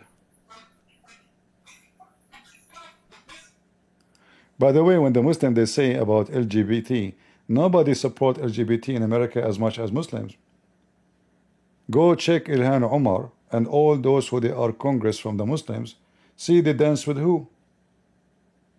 Who is the one who joined the festival of the LGBT? This is how hypocrite they are. This is satanic cult religion. Inside the mosque, they say, may Allah kill them. Outside the mosque, they dance with them.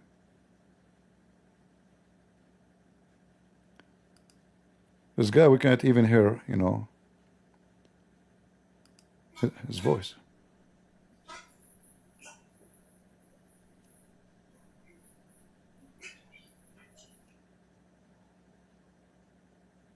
Masjid Salam. Allah has sent us to these nations to civilize them.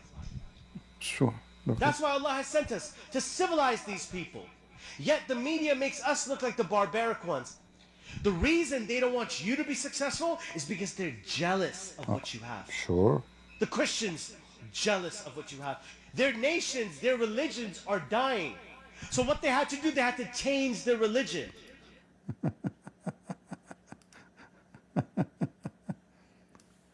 Okay. Let us see. This is what they teach in their schools. All of it is full of hatred and agenda. They are not coming here to just live as every citizen. No.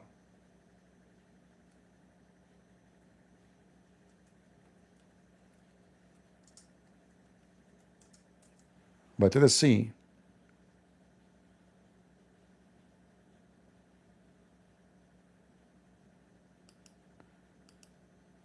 What is the real story is.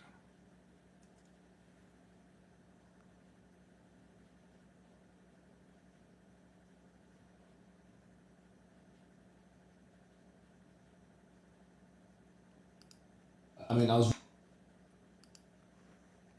Those are three Muslims, very well-known terrorists, or they claim not to be terrorists, to be honest with you. They claim they are very decent. They do secret sex.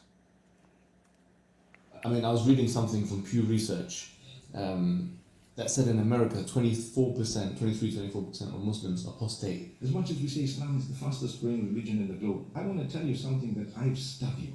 I've studied. Okay? It's the religion with the large number of defectors, the largest number of defectors. Did you know that? I can tell you.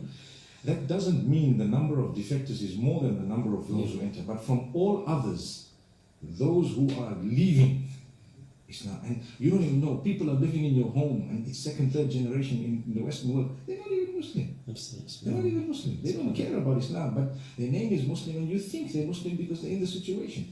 I did a little survey of Salatul Eid, and I found that 50% of the guys don't even go to Eid. They don't even go to Eid. You see, in Islam, if you don't go to pray, that means you are an ex-Muslim.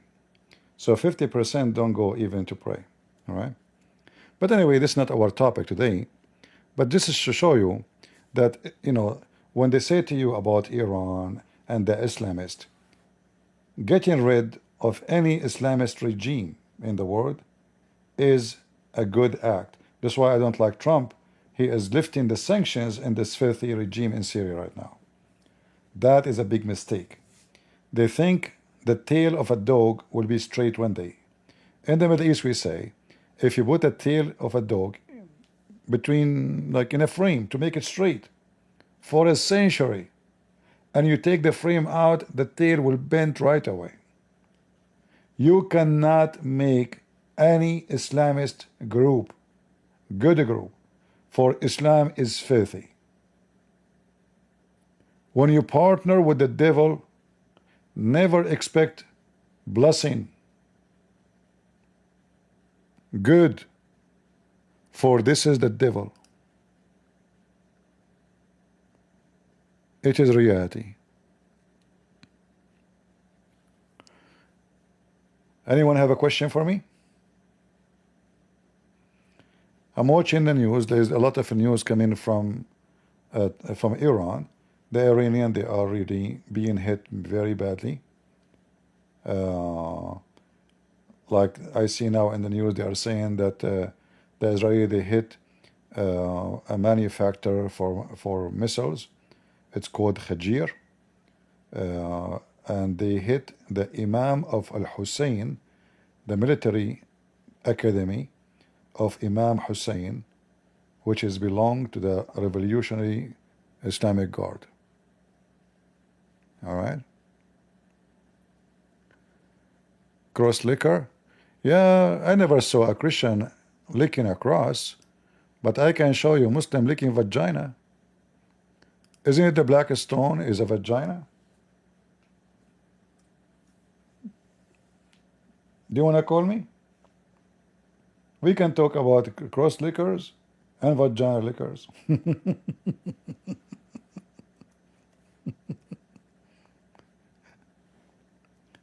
Do you dare? You call yourself Muslim Orthodox, Farthodox? Here we go. This is the religion who believe that this vagina, which was made by the Arab before Islam, can forgive and erase their sin, as Muhammad said, and I can show the reference. There's no question about it. I'm sure you are afraid to call me because we will force you to lick it live on air. Put your head inside and lick it and kiss it. Oh, Alhamdulillah, Alhamdulillah. Look, in Arabic it says, what will happen in your heart when you lick it?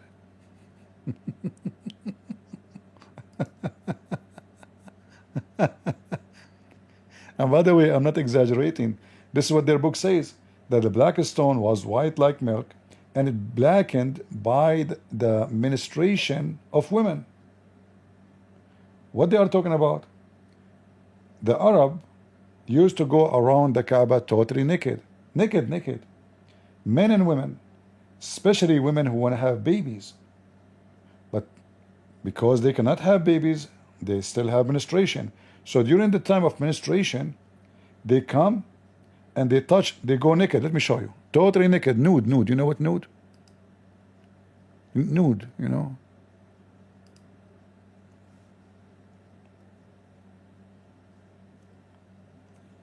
This is their books.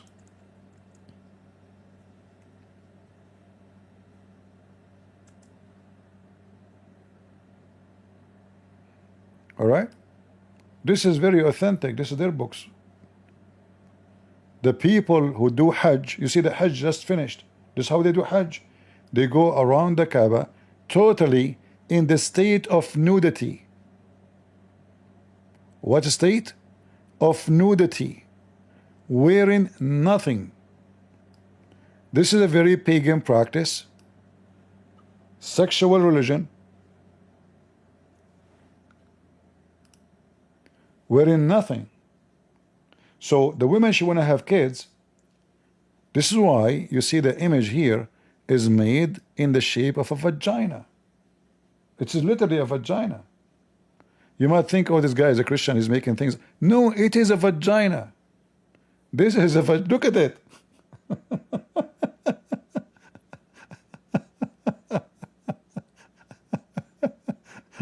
Prove me wrong. Hey, Muslims, Allah Prophet Aisha, she said that she never saw the penis of Muhammad. And Muslim, they claim that Muhammad, he never saw the vagina of Aisha. I believe Aisha, but I don't believe Muhammad, because Muhammad, I guess he don't have one. He could not make babies. However, is this a vagina or not? All the reference prove exactly what we are saying. So the women, she touch her vagina when she have her menstruation, and I can show the reference. Anything I say, I will show reference for it. You know me, I'm a Christian Prince. Not Sucker Carson. So the women first, the men and the women, they are together, going naked around the Kaaba, totally naked. The woman, she have her menstruation, the blood is coming from her vagina. She put her hand in her vagina, and then she put it on side the black stone. So now this is the vagina. Her blood now is inside the vagina. The god of fertility, Hubble, which is other name of Baal. And then the man, he come and he do hack. You see, they call it Hajj. Never was. It is hack. What hack mean? Scratch it. I'm not sure if the word correct in English. Like, maybe not scratch. Like, you know, if you touch something, it's like touch, but it's more than touch. Like, you know, you like you touch hard, you know. I'm not sure what the English word will be. So the woman, she put her hand over her vagina first, and then the man, he come after her man. It have to be her husband or her boyfriend or whatever. And then he put his penis on the black stone and he shovel it there. And he move it up and down. And they are praying to Allah and Hubal to make her have baby. And then after they finish this, they give them a clothing. So they have to go naked first. And this is exactly what the Muslims wear today. They wear a sheet, white sheet. If you go back here in the hadith, the one I just showed you, you will see after they do that, they give them a clothing. All right? The male provided with the clothes, and the female provided with the clothes. So they are naked now.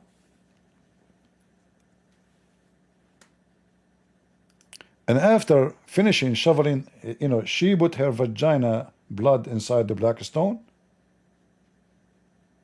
And then he put his penis in it. Now they are praying to Allah to make her have a baby. All right? And this is why in the books of Tafsir it says that the black stone was white like milk. But the menstruation of women pre-Islam made it black. What they are talking about? Those women who they are going around the Kaaba. Now the reason they don't have baby as they think, you know, remember, this is what they think. They think that Allah is punishing them because they commit something wrong. They commit some sin. So when she touched her vagina with her blood and put it in the black stone, and then he put his penis, Allah will accept their offer, and for sure they have to give money too. And then he will suck their sin, and the sin will move from inside you to the black stone. And this is why Muhammad himself and the Muslim today, they kiss the black stone, because the stone will suck your sin. So the black stone was white like milk. After they touch it and kiss it and lick it, it suck your sin, and then you are pure again. This is why Muhammad, he says that touching the black stone and the Yemeni corner is just another corner in the Kaaba, have stones they brought from the temple of Al-Makkah. You see, Mecca is just a counterfeit of the temple of Al-Makkah. Am I giving too much headache to you guys? Is that too much? Should I change the topic? Let me know if there's too much information or too much headache. I know, like, it's late at night, people maybe they want to sleep, people they don't want to hear too much information, you know.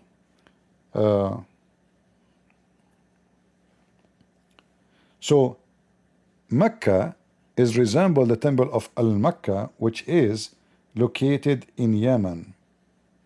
And that is the temple of the moon god.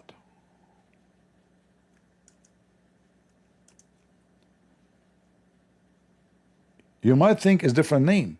You see, the Yemeni and the people of Yemen, some letters they say them different way. So Ka will say Qa. Like if you go to Egypt, if your name is George, they call you Gorg. I'm trying to say it incorrectly. Yeah, Jorg, you know, like it's very funny way. Gerges. So your name is Georges. Gerges, you know. So the J become gay. All right. So Gorgbush, but they try to fix it to say George. So if we go, let me see.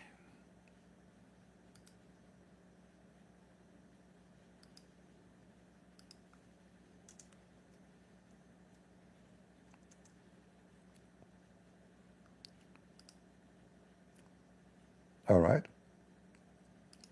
Let us share some image with you. This is where Islam is coming from. It is coming from the Sabian.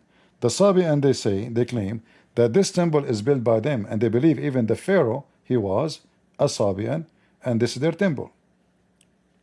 So Actually, if you look at the name, you will see how the name is the same as Mecca, you know, the temple of Al-Makkah, Mecca.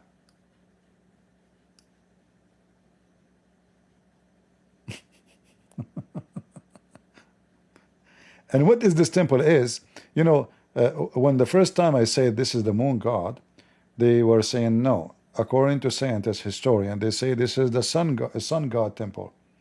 And later they discovered, not long time ago, that I was right.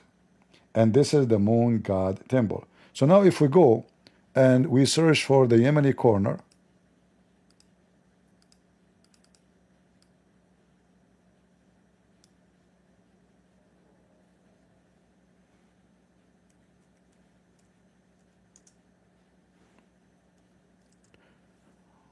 what the people there, what they did, people used to go and do Hajj or Hak all the way in that area, those who like or worship the god of Al-Makkah. So what they did, they brought some rocks from that temple and they insert them in the wall of the Kaaba. And this is what it's called now, the Yemeni corner. Yemeni mean Yemen. This is why actually you notice that those rocks, they don't look the same. So those Yemeni corner, it's brought from the holy temple of Al-Makkah. And the Muslim, they believe by touching them, the whole idea is a business. Like, why you want to fly, or sorry, in the old days, why you want to trip all the way a month journey or 2 weeks journey in the top of the camel to go and touch those stones, the holy stones there? We bring them to you. So now people who used to go and worship those temple, they can come here and touch it. And those who like the black stone, we have it for you too. So the black stone is in the other corner, and the stones from Yemen is in this corner. And Muhammad, he said that whoever touched them, it erased his sin. Which means Islam, obviously, unless you are like so slow to understand, it's nothing but a pagan, stupid cult.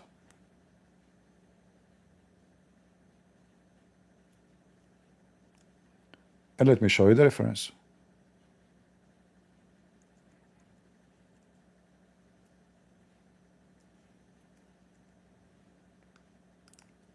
And you know, any reference I'm showing you, especially if you are new, any reference I'm showing is from their books. Muslim books, not my books. You know, I wrote many books there on Amazon, but I'm not, anything in my book is coming from their reference. All right?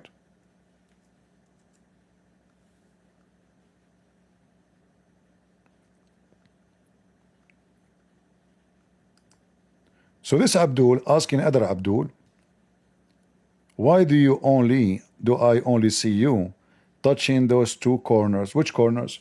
The Yemeni corner and the black stone corner. Remember that. All right? This is the Yemeni corner, and this is the vagina. So he's asking him, why I see you touching them there? What is the reason? He said, I heard the Messenger of Allah saying, touching them erase sin. And this is exactly what the Arab pagan before Islam they do. Islam is just a continue of paganism. And I heard him, not had him, say, whoever go around it 7 times is like freeing a slave.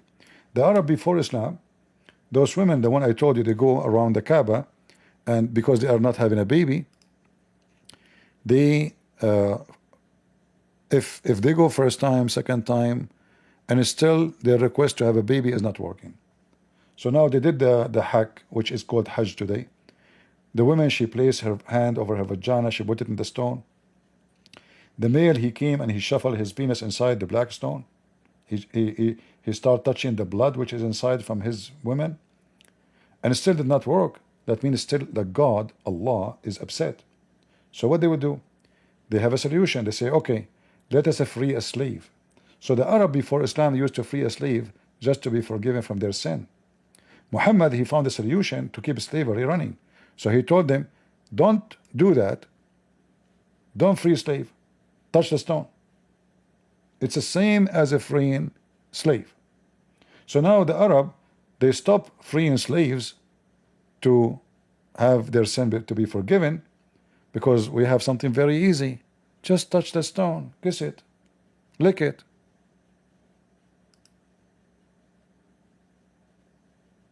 And then the Abdul, they come to us and they say Islam is not paganism, and they say Christianity is paganism. How bad it can be more than this? All right?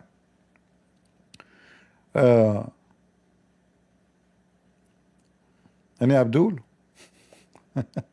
So anyway, going back to our topic, let us see what the Iranian regime, let us see first the news, if there's any update here. Look at this. The Iranian president, he speak to the Emirati begging for mercy. Do you see it? The Iranian president spoke to the Emirati to be the middleman. So now the Emirati, they will call Trump, I'm guessing, and they will see how they can fix it. They are scrambling. Trump is coming to town, but it's not going to be a Christmas gift for them. So now they are calling the Emirati to be the middle person. Explosion, rock Tehran, no problem. I mean, those mullahs, they like rock and roll music. They keep asking for death. They say, Allah, make us die for your sake so we can get the virgin and we have the endless penis. I mean, you know what? When Muhammad, he promised them endless penis, he must have a penis in the size of a peanut. Otherwise, why somebody want to make a wish like this? You make a wish for something you don't have. Like if I'm poor, I will say, God, make me rich. If I have a nice car, I will say, God, can I have a car? If I am not healthy, I'll pray for health, please, God. So when you ask God to make your penis endless, I mean, what is your problem? Penis problem. Their God even a penis. And their most holy stones is a vagina, as you see. Syrian is okay. The alarm sound north in Israel due to drone infrared. Okay, mostly those drones are coming from the Houthi. Yeah.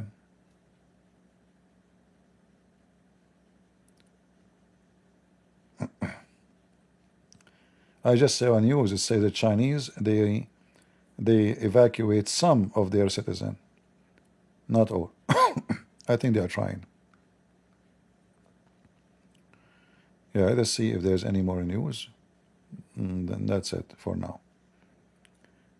If we go to the mullah TVs, they're still bashing America and Israel, the kuffar, the same blah blah. به خودتون تزریق کنید که می توانید و بدانید که خواهید توانست. They brought the dead to cheer them. هر عملی اولش فکر است. هر کاری اولش تفکر و تأمل در اطراف کار است. اگر ما در روحمون ضعف باشد نمی توانیم کاری بکنیم. روح را قوی کنید. حتی برای اولین بار من بگم ما مأموریت داشتیم که just I mean hold on, you see, I like your jacket. Are you sure you bought it or this is not from the Salvation Army? I mean, come on, be honest with me. Do you know what they do? The Christian, they donate clothes for those countries for free. Do you know what they do with them? They take them and they sell them. All the used clothing which is sent by Christians like Salvation Army, etc. organization, they don't give them to the poor. They sell them for very expensive price comparing to that area, you know. I'm serious. All those countries, they have used clothing market. But all those who use a clothing market, they never paid for it a penny. They receive it as a donation. This is how corrupt they are. You try to help the poor of them, they take, the government, they take it and then they sell it to vendors and they make a lot of money from it.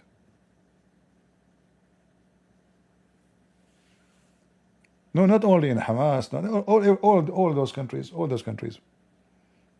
You send them donation, they will, you know, yeah, you send food, they will take it and sell it. All right? Yeah. I see that here they are saying that the Israeli attack a complex of chemical manufacturer and it's really burning. Look like the Israeli are making shish kebab. All right? New York Times announced that Iran is preparing to attack American bases if America join the war. All right? Yeah.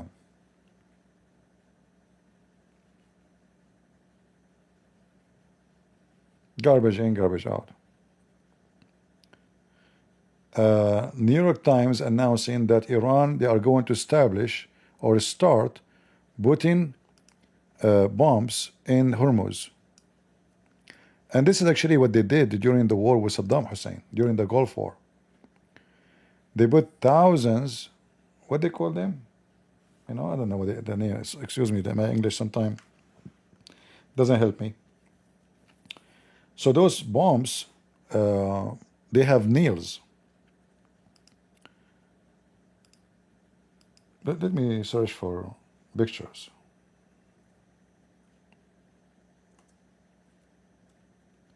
So when the ship go in the sea, the ship will hit any of those nails and will trigger the bomb. So they send them, they dump them in the water. The ship will not be able to see them, you know. Mostly, they design them not to go deep to the ground and not to stay in the top usually. Sometimes they have like a defect, they can, you know, they can go up, you know, but not supposed to be, as I know. So like this is how it is. So the Iranian, during the war with Iraq, they put thousands of those in the Gulf, in the Persian Gulf, in order to block any ability for the Gulf, who they were supporting Saddam Hussein at that time massively, to, you know, to sell their oil through the Gulf. And now they might do the same. Why not? You know, they will do anything to survive. This is why Trump, he have to think carefully before he do make decision how far things will go, you know, because those are terrorists. They don't care, you know. They don't care about anything you think. Sea mines, you can call it sea mines. Good. Yeah. So like when the ship is going in the sea, will hit any of those, and you see there's a trigger in it, and that will push inside. This is why they are from all direction except the bomb. Except the bomb. It should not be in the ground, actually. It should be like floating. They keep enough air inside, so it will go to float, but not float enough to be in the surface. So the ship, they cannot avoid it. They will not see it. But we know that these days, ships, they have like underwater radar, etc. So things is way better than before. However, it's still they can block the sea, because most of the ship, they will say, why I want to go there? Why I want to risk my business? My ship will cost me, you know, maybe $100 million.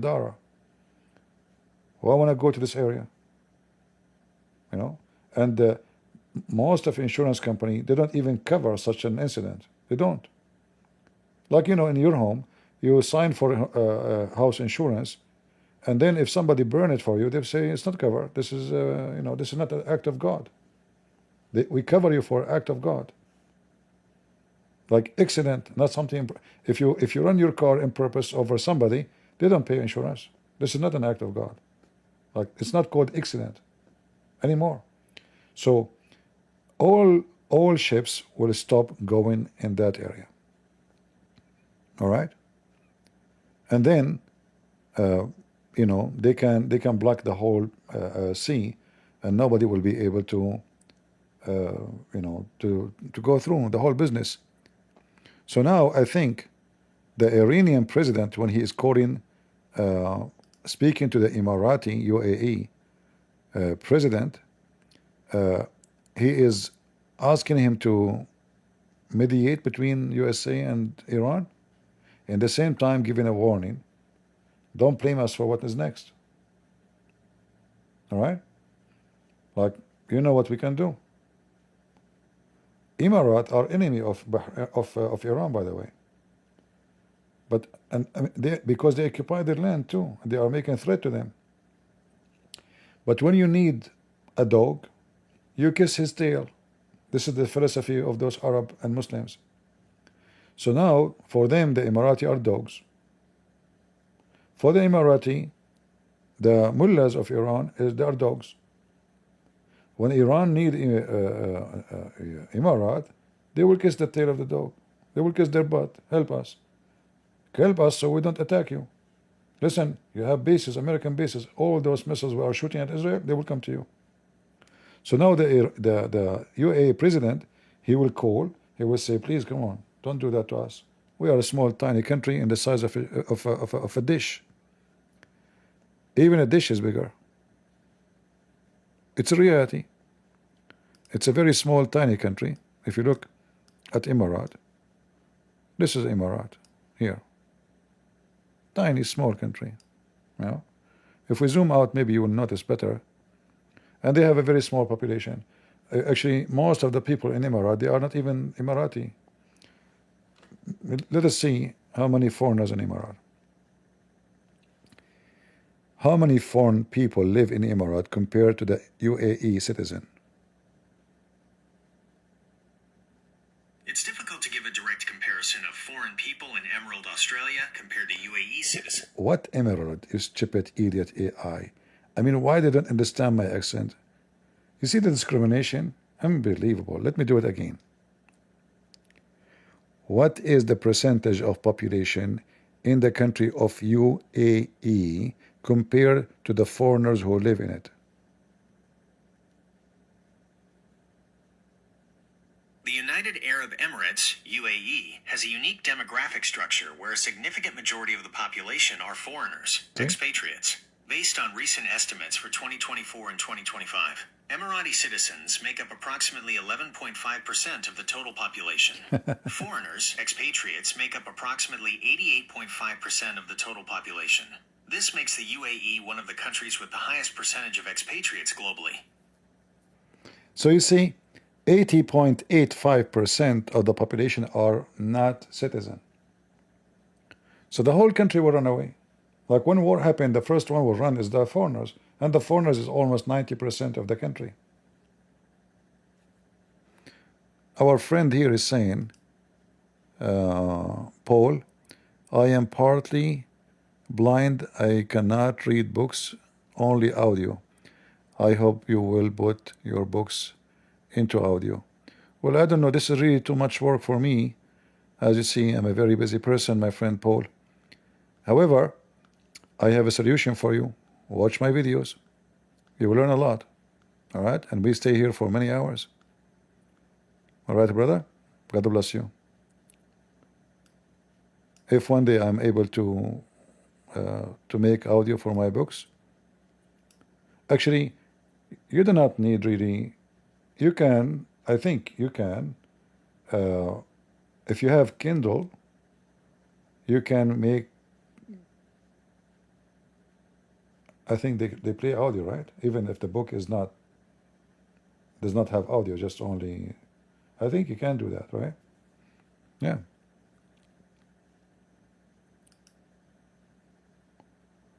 All right. So those countries now, actually, they are very terrified. Emirat, Qatar. Actually, if you are from Emirat, if you live in Emirat, you have to have second plan. if you are a person who live in Emirat, and I know many people here, they are Christians who live in Emirat, you have to be ready. Be sure you have your passport. Be sure you have money, cash, you know. Be sure you are ready to run. Like, what is the plan? If the war starts, where do you go? The only way to go is to cross the borders from Emirat to go to Saudi Arabia. So if you are a person who live there, in any of those territories, you have to have a plan. Don't sit and wait and say, oh, maybe will not, maybe, you know, you never know. Actually, if you can take a vacation, go visit some relative somewhere in different country. Right now, the airport is working fine. But who knows what can happen next? Nobody knows. If you notice things is going wrong, you better be ready. All right? This is my advice to you. Don't wait until the last moment. Be ready. Be sure you have your passport. Be sure you have cash. Because when war start, all those ATM machine and etc., they will shut down. Everything will shut down. Banks will shut down. Even if after war, like, things come back, you can get your money, no problem. I don't think that things will go bad to the point you cannot get your money, but you have to have cash for emergency, and this is the time of emergency. So anyone who live here in Emirat, in Qatar, in Bahrain, Kuwait, because Kuwait have a big basis for the American, Qatar is the same, you know, and those countries are so tiny, so small. However, you are lucky because you are not an island, still you can drive and get out. All right?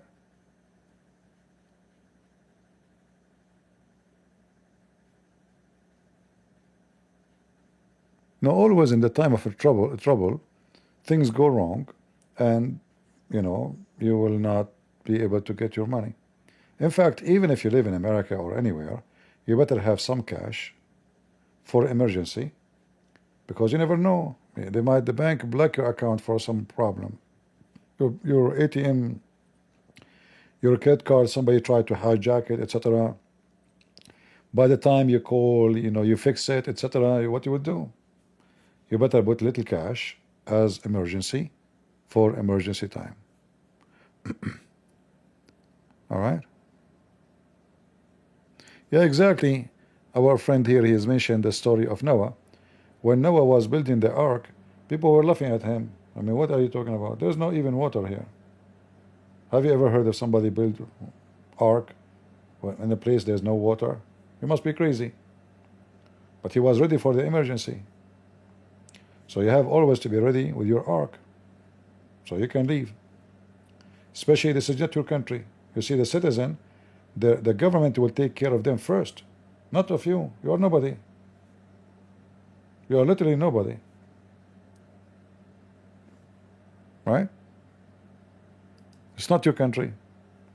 And usually, the one who will pay the price in such a situation is those who they are Indian, poor, you know, the one who have little income. So they go to Emirat, they work for $300, $400. In wartime, the airline ticket, if there's airline ticket, will be thousands.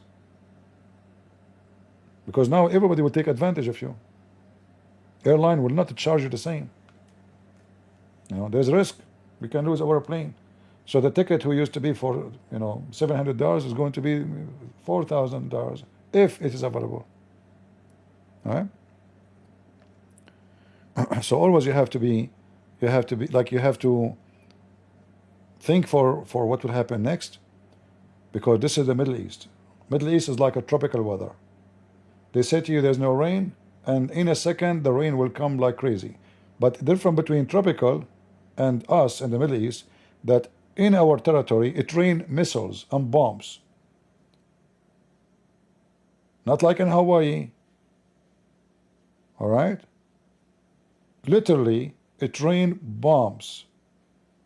We don't have rain, actually. We don't have water. I mean, if you go there, it's desert. Look at this. It's yellow. It's totally yellow. But Allah, He blessed us. We don't have money for food. We don't have money for building schools. We don't have money for anything, but we have money for bombs. We are very smart people, you know. Citizens, they sell their kidney to feed their kids, but then we make them go in the street, shout, we want to jihad, Allahu Akbar, we want to die for the sake of Allah. And then when the enemy come to us, we hide, we run, we forget about Allah, we fart at him. Like, Allah, where are you? Nowhere to be found. Did you find Allah in the street? No. Right? Yeah. Like, you know, if you go to the Iranian TV, here we go. Look at this potato. Look at this face. He just came from the grave. Like, did you just came from the grave? Occupied territories. And look, do you see our missiles? Like, Abdul, what your missiles would do? This is always, and look, this is the flag of the enemy. Boom! This is what we would do. But your missiles like hardly can reach anywhere. Potato. The Israeli now, they are wiping the floor with you, without America, alone. So those are videos like propaganda about how powerful they are. And by the way, in Galilee, in Israel, they don't call it, look how stupid they are. They use the word Galilee, and they say the word Palestine. Like, supposedly now they are not mentioning the Jews. By the second you mention that name, you just claim that this has belonged to the Jews. You're just stupid people. Breast TV. Yeah. Voice of voiceless, for sure. That is the anus of Allah. He is voiceless. He fart only. All right? You notice there is nothing there. It's all a replay program. Do you notice with me? There's no real program. What will happen now? They are bringing a cake for the kid. I thought cake is haram. Birthday is haram in Islam. And now the bomb will come. The Jews, brother, they are killing the Muslims. The poor kid is waiting for his birthday. And now the missiles will come. Are you sure that this is a cake? Not C4, not TNT. Here we go. As is, guys, I never saw this video before. Honest to God, as I expected, propaganda. They send bomb to everybody, and they claim and they play victim. When the last time the American they bombed Iran? When the last time any of the neighbors they bombed Iran? They are the one who bomb everybody. Boom.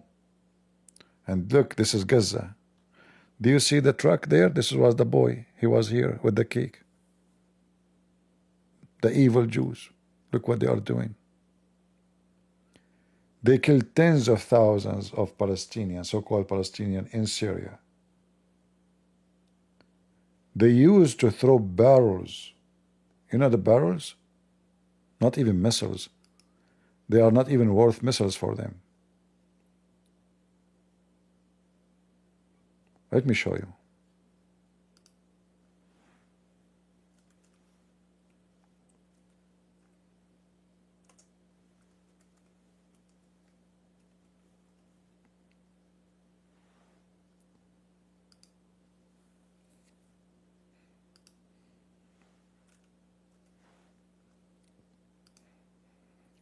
Those are the army of Iran, the merciful army of Allah. They are not like the Jews, they are merciful.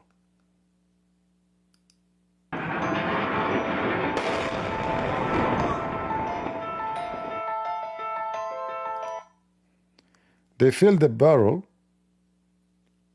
You see, they are dropping barrel. Those are not missiles. Blindly, like this, in the top of the population. Boom.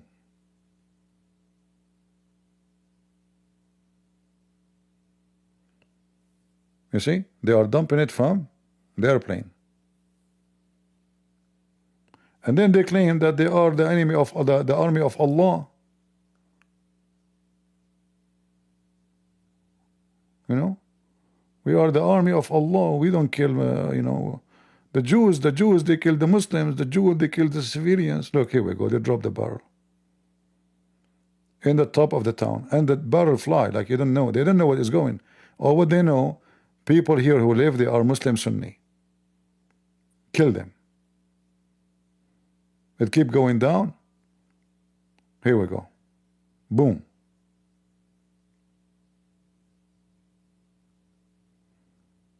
Yeah. You know? So he's smoking a cigarette. He light the barrel. It's just like a very savage way. It's not even like something technology. Even they use tape for it, They put the fertilizer inside, and then they put they light the fabric connected to it, and they throw it down.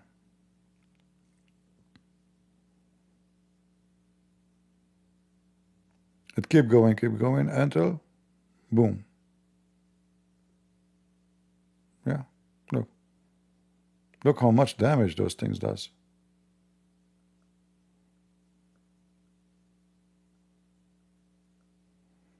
Those are the Iranians who claim that they are the Mujahideen, the army of Allah.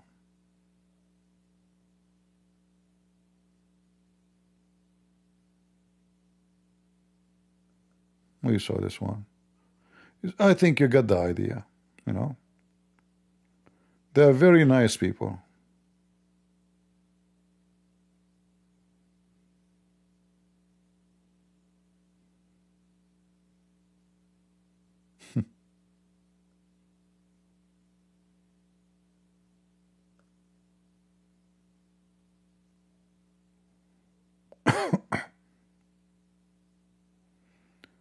Let us see. I guess it's coming down. It's in the way. They can hear the sound, but they don't know where it is yet. It fell down there. Yeah. And they put inside, they put steel and nails so they can kill as many as they can.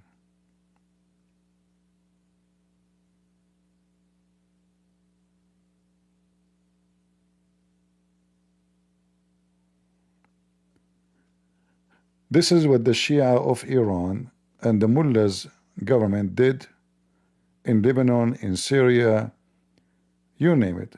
What about Yemen? The same garbage. Wherever the termite of Islam goes, bloodshed goes with it. It is the biggest termite religion ever, if we can call it a religion. Let us see if there's any new news here. Israel strike and have killed nearly 600 in Iran. Right groups says. A human right group, human right, they care for a human. This is what they kill. This human right, they support abortion, but they are against killing of a human. I mean, a human right group. Yeah. We kill babies only, not like you. Yeah. Yeah.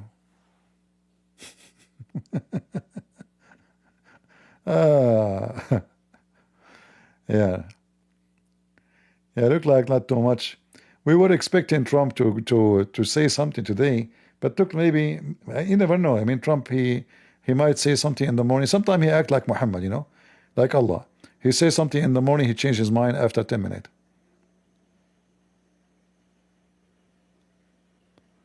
Who hate Israel more, Iran or Saudi Arabia? We both are the same.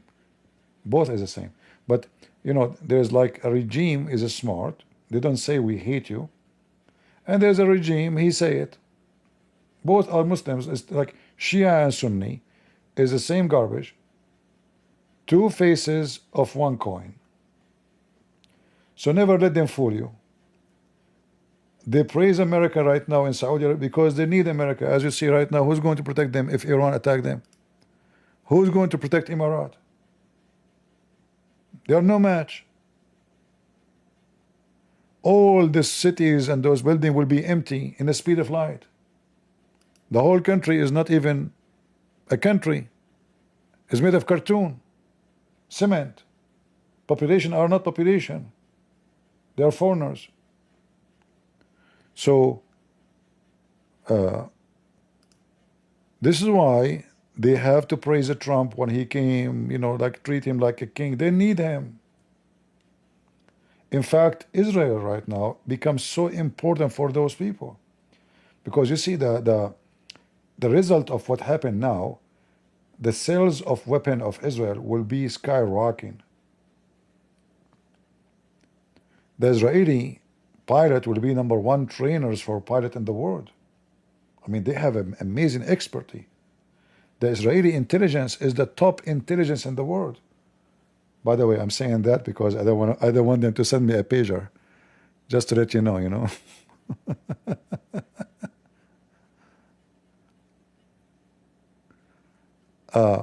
Yeah, you see somebody here saying, even in local Emirat, there's a huge population. They are Iranian. Yeah, he's right. Even in Emirat, there's a good number of Iranian because simply the old days this was Persia. This territory was Iranian Persian land.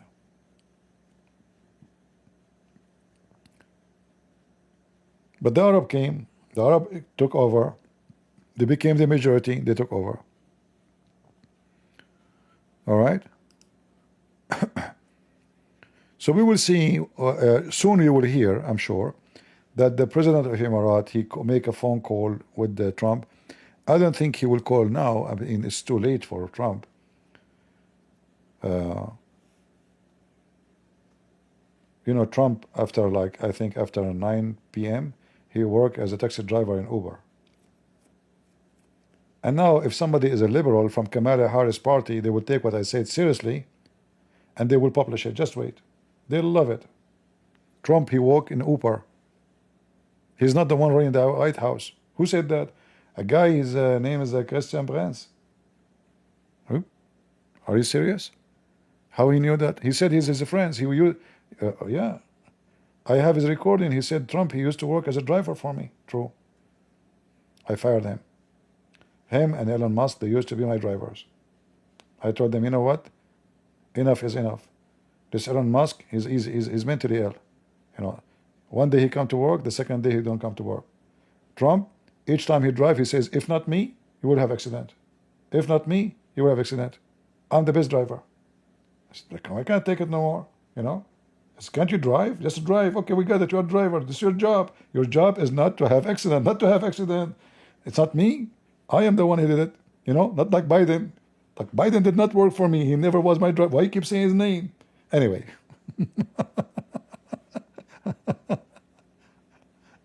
Oh boy.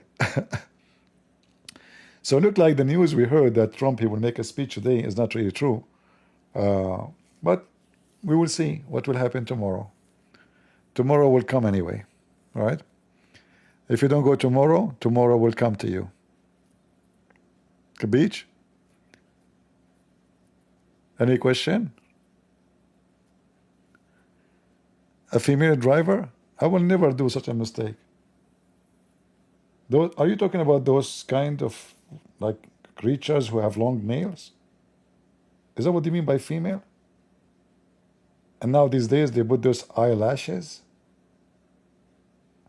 Are you crazy? I mean, if she don't kill you with her nails, she can kill you with her eyelashes. I don't know what they made them from.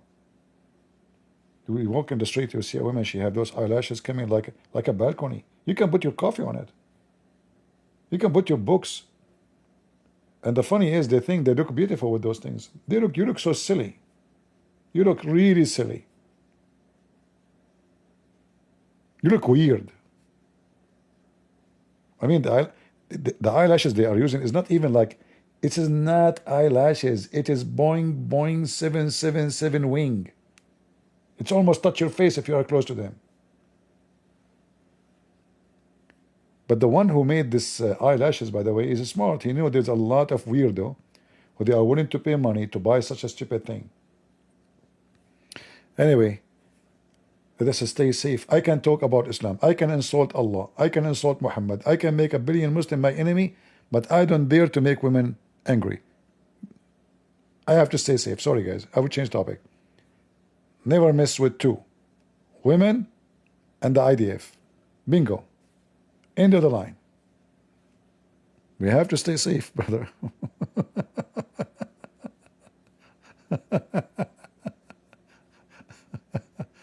Yeah, it's already tomorrow, huh? All right. No, Trump did not speak. No, nothing happened. They said he will speak. It turned to be. It might be fake news. You never know. But they said he is going to make it like soon, very soon, blah, blah, blah. So, you see what happened when you believe in the media? But he might be. You see, I checked. They are saying that those bombers are not in the Middle East yet. So how Trump will announce something have to do with what he would do if the bombers are not there yet? That doesn't make sense. So he must wait until his troops are ready and his plan is set. Otherwise, making such a statement will not be smart if he is not ready.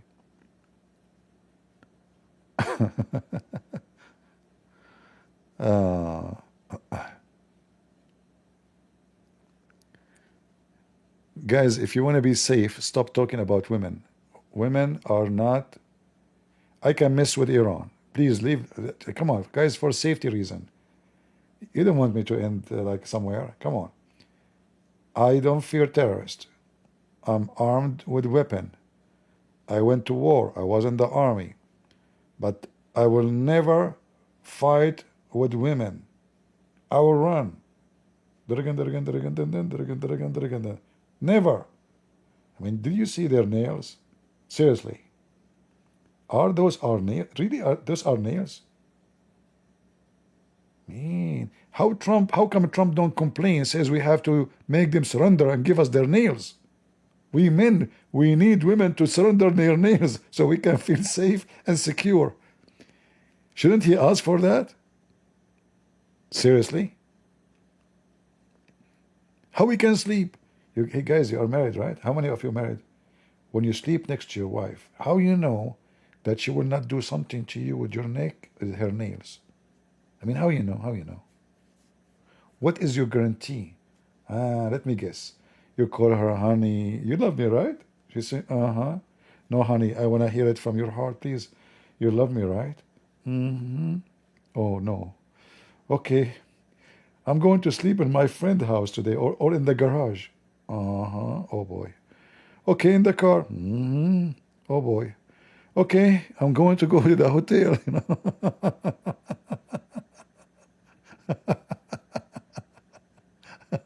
Hey, ladies, I'm just joking. Don't take me serious, okay? I used to make my mom die laughing. You know, I say I want to go there. Like when I was a kid. I want to go do this. She said, no. I said, I will go. No. I said, I will go. No. And then I do my trick. I keep making her laugh until she cannot take it. And she say, okay, go, just go, just go, just go. Oh, boy.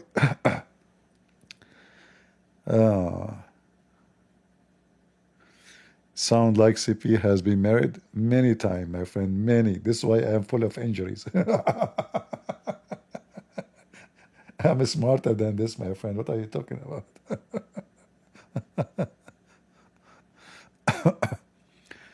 All right.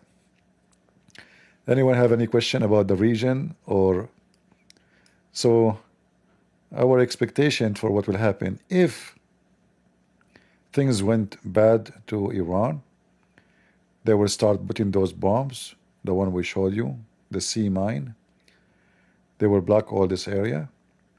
And if the American, they will start using bases in Emirat, because they have bases in Emirat, in Qatar, in Saudi Arabia, in Kuwait, in Bahrain. I think in Bahrain they have maybe 4,000 soldiers. In Qatar, I think they have maybe more than 10. That's a big number.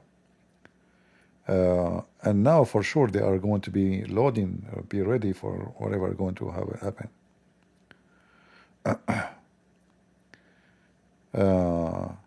We have intel that you are married and you have a daughter. Yeah, I have. I have intel that your wife, she was my wife, and that daughter is Aisha. Do you want me to prove it to you? I used to do mut'a before, my friend.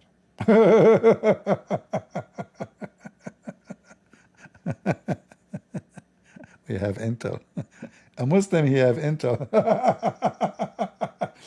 Is that why your intel told you after you got the pager and the pager exploded in your belly, they told you after the explosion that the Jews are going to screw you up? Man, you Muslims have all the intel. By the way, do you call it intel or into shit? I think you should consider this name. I mean, they have intel. Like, guys, do you know that all those scientists, those nuclear scientists in Iran, the Israeli, they send them message from the boss, from the big boss, asking them to come for urgent meeting, and they made them gather all together in one place, secret place, nobody knows about it. And when they arrive, all of them there, the Israeli, boom. Alhamdulillah, I just received from the biggest mullah a message. They are asking me to come urgently to meet secretly in this address. Okay, I am coming, mullah. And the text says, don't tell anybody. Don't call us back. The Jews are watching the phone. Okay, I will not tell anybody. So all those scientists, they went and they gathered in one apartment. And the Jews are waiting. One Abdul is here. Two Abdul is here. Three Abdul is here. Four Abdul is here. Seven Abdul is here. Eight Abdul is here. Nine Abdul is here. Netanyahu, what we do? Habibi, listen, Habibi. When you have nine Abdul, Ghettem Habibi, because this is what we call. We call nine Abdul. Hit them and make them Sheikh Khabab. Falafel. Boom. And you are talking about intel? If you have intel, maybe you can find the underwear of Muhammad, which is missing, not Muhammad actually, the underwear he stole, which is missing for 1400 years according to the Quran. Let your intel find it. You see what happened in Lebanon, what happened in Iran now. It is unbelievable. Those Israeli, I believe, you see, like, you remember what happened with Trump, with the Secret Service. I never have respect for those Secret Service no more. If you remember when Trump, they tried to assassinate him, who are those Secret Service around him? A bunch of, excuse me, I'm not trying to insult people who they are overweight, but a bunch of people who they are very overweight and they don't fit. Who is the one who gave them the job to work in the Secret Service?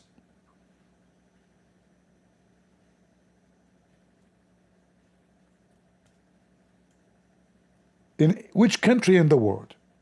A woman, she is 5 or 4 foot.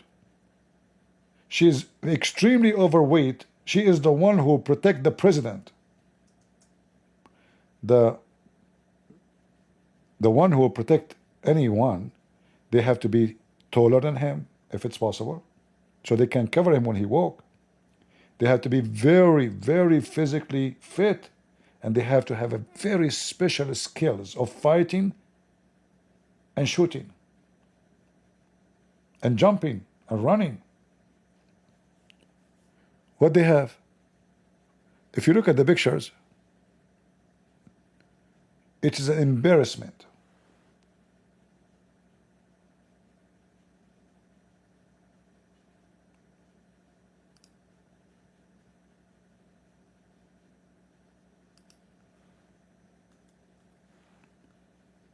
There's a guy in the roof to protect Trump, and on the roof,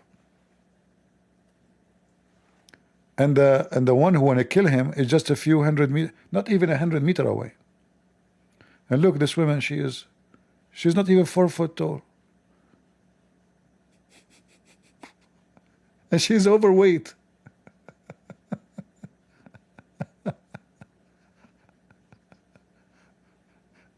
And the rest is the same, actually. I mean, it was a joke.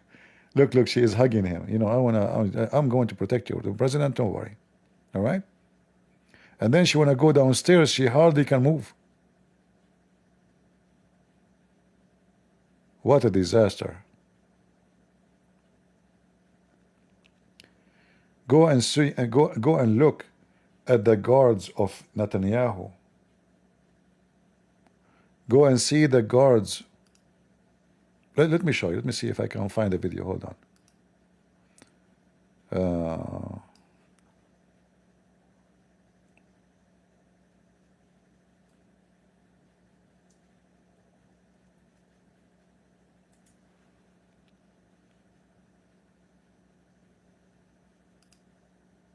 Let me show you. Let me show you.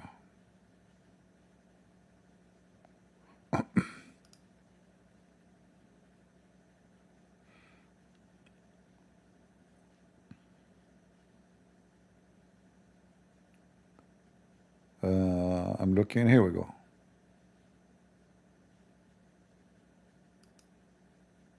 So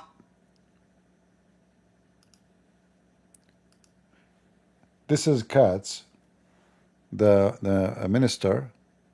I think he's the security minister, or the defense minister in Israel. Let us move in. He come to visit the location. Look at this dude. The soldiers are not his guards, all right? Look at this dude. Those are his safety, security. Those are really. Look at them. Look at them. Not the soldiers. The soldiers are not his security. He's coming to check. Let me see if I can find a better video, because I saw a video where you can see his security guards. Actually, here we go. You see one here, one here. They are very physically fit. They are wearing a mask so nobody will know them. Nobody will target them, you know. But extremely, you know, this guy is very tall, by the way. And look, they are around him. This one here is a security guard. This one here, this one is here. All is very physically fit. You can tell. Trump, those who they walk around him, until now, they are far away from cold in any mean. They should not. I don't know who is the one who chose them to put them in such a job. Like usually, in any country in the world, the army, they will elect the elite of their soldiers, the best of the best, to protect the president. Not in America, obviously.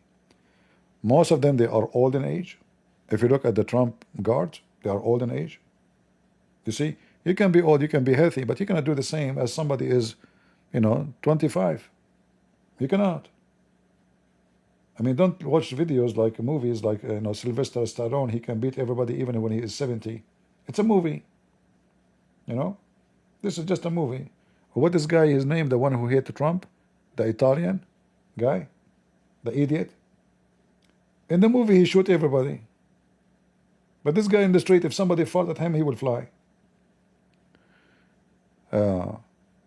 So the Israeli, they have the best commandos, the best intelligence, the best pilot, the best, I mean, they are really the top of everything. And nobody can beat them when it's come to spying and intelligence. They are the top in every way, in every mean.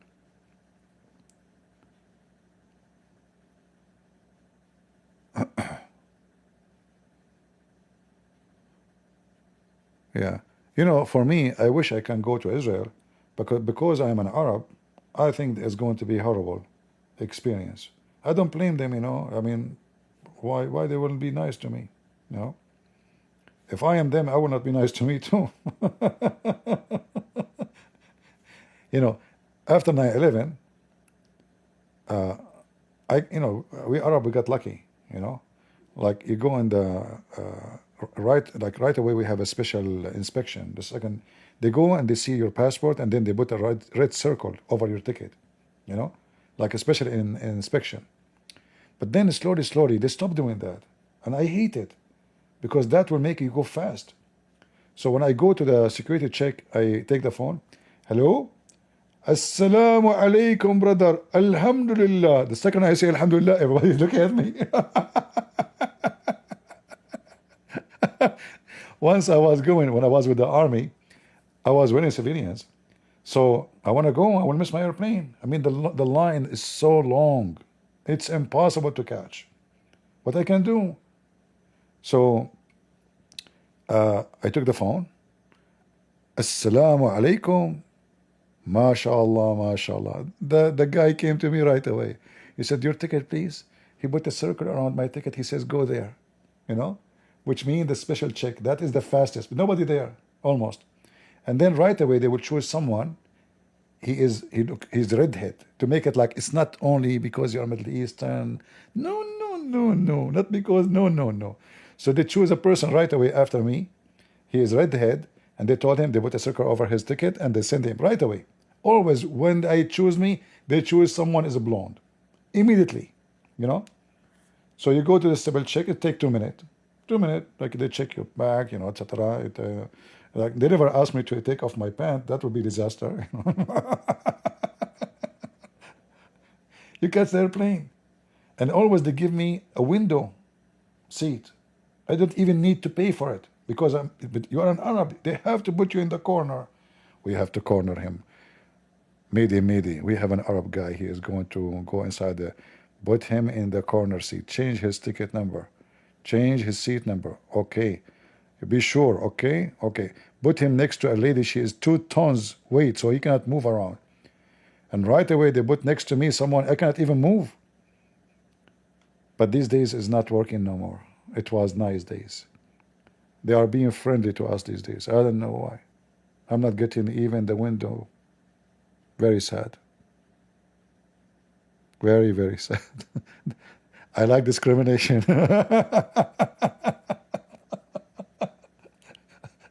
I love it.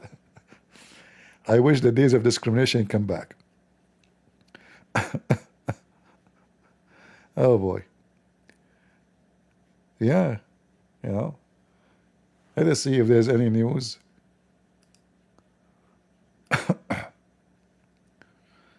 All right, let's see if there's anything coming. Missile factory, IRJC linked to university site target in IDF strike. Bingo. And look, those are the Israeli in the shelter. All people, you know, what you can do, wartime. Yeah. But at least they have shelter, you know. Yeah, they made this, they open this flights, but this is not, the airport is not open. Those are the one who work in the medical field. Actually, if I was in charge in the government in Israel, I will not allow people to leave the country who they are in the medical field. But maybe the Israeli refuse to do so because that will get attention for the spy. Why they are not allowing people who they work in the medical field to leave? Obviously, there's a preparing for something. So I think they let them go, and now they are stuck abroad. They need them, you know, even though the injuries is little compared to, you know, I mean, I think until now, the Israeli, they have what, 24 people get killed? I mean, that is America. In such a war, with all the missiles are shooting, you should have, you know, at least a couple of hundreds dead. Not 24, if not thousands.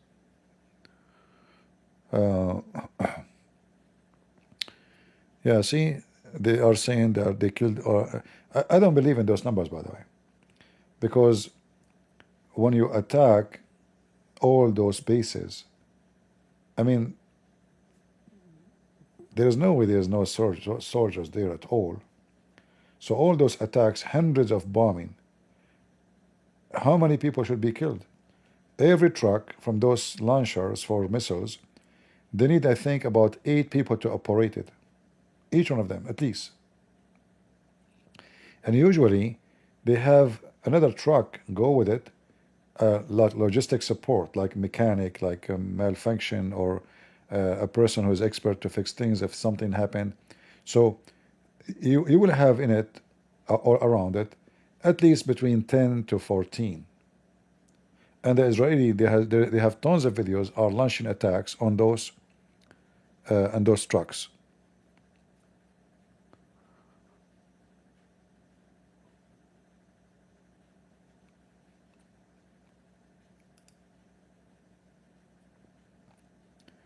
Let's see if they have any videos. Here we go.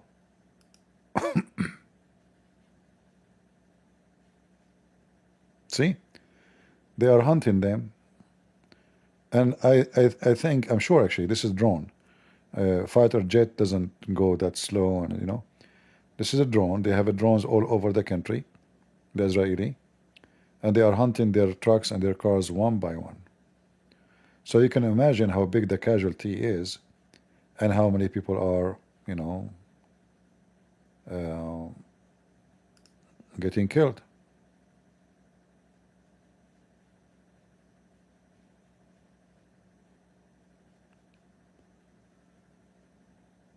Large barrage. Yeah, here they are shooting.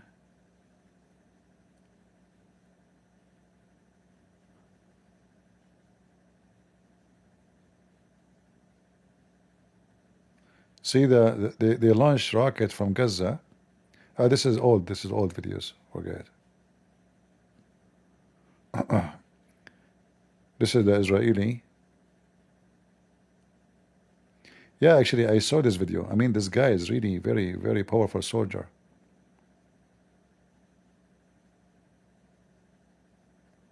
You see, they were hiding. The guy was hiding, and he moved toward the soldier, and the soldiers hunt him down.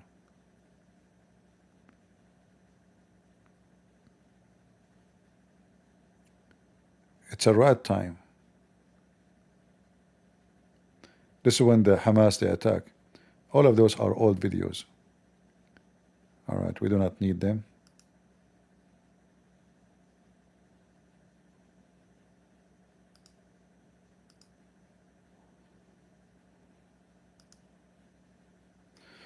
All right, guys, it's getting late, and obviously Trump, he just called me, you know. He told me that he is washing dishes after he made a dinner for Melania Trump, his wife. And he said, you know, that those women, what they do if you don't wash dishes before you go to sleep. So he apologized. He promised us to show up, but he could not make it.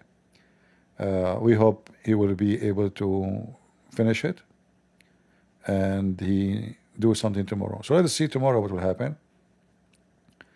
And until then, I pray to the Lord that He will keep our soldiers safe, and we pray that the President Trump, he will do and he will take the right decision. The Lord, He will give him the wisdom to do what he should do. If it is to go to war, to go to war. If it's not, if the Lord He don't want, whatever the Lord He want, let it be. All right. We always seek wisdom and guidance from Him, and the man he do foolish act, but the Lord He never do. So we pray for the safety of our soldiers. We pray for the safety of the Israeli.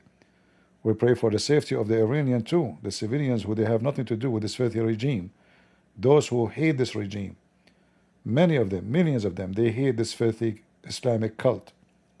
We pray for them for their safety, that things will be over, and the biggest thing can happen, we pray for it, that this regime collapse. But that is not really in the reach for now. But we hope, we pray, you know, because that will be for the benefit of the Iranian, the benefit of the Israeli. Trust me, after this regime is gone, Israeli and Iranian, they can be very close friends, and they can support each other, and they can live in peace, and they can have business, and they can open schools and education, and both nations will flourish in peace. Islam is a termite. Never let the termite go to your house. Will destroy it. A wise man, a very well-known person, Churchill, he said, that Islam for men is the same as rabies for dogs. A perfect statement from a very smart man. So thank you all for being here. May the Lord bless you. God is good. So is Jesus. And we'll see you soon again. Take care.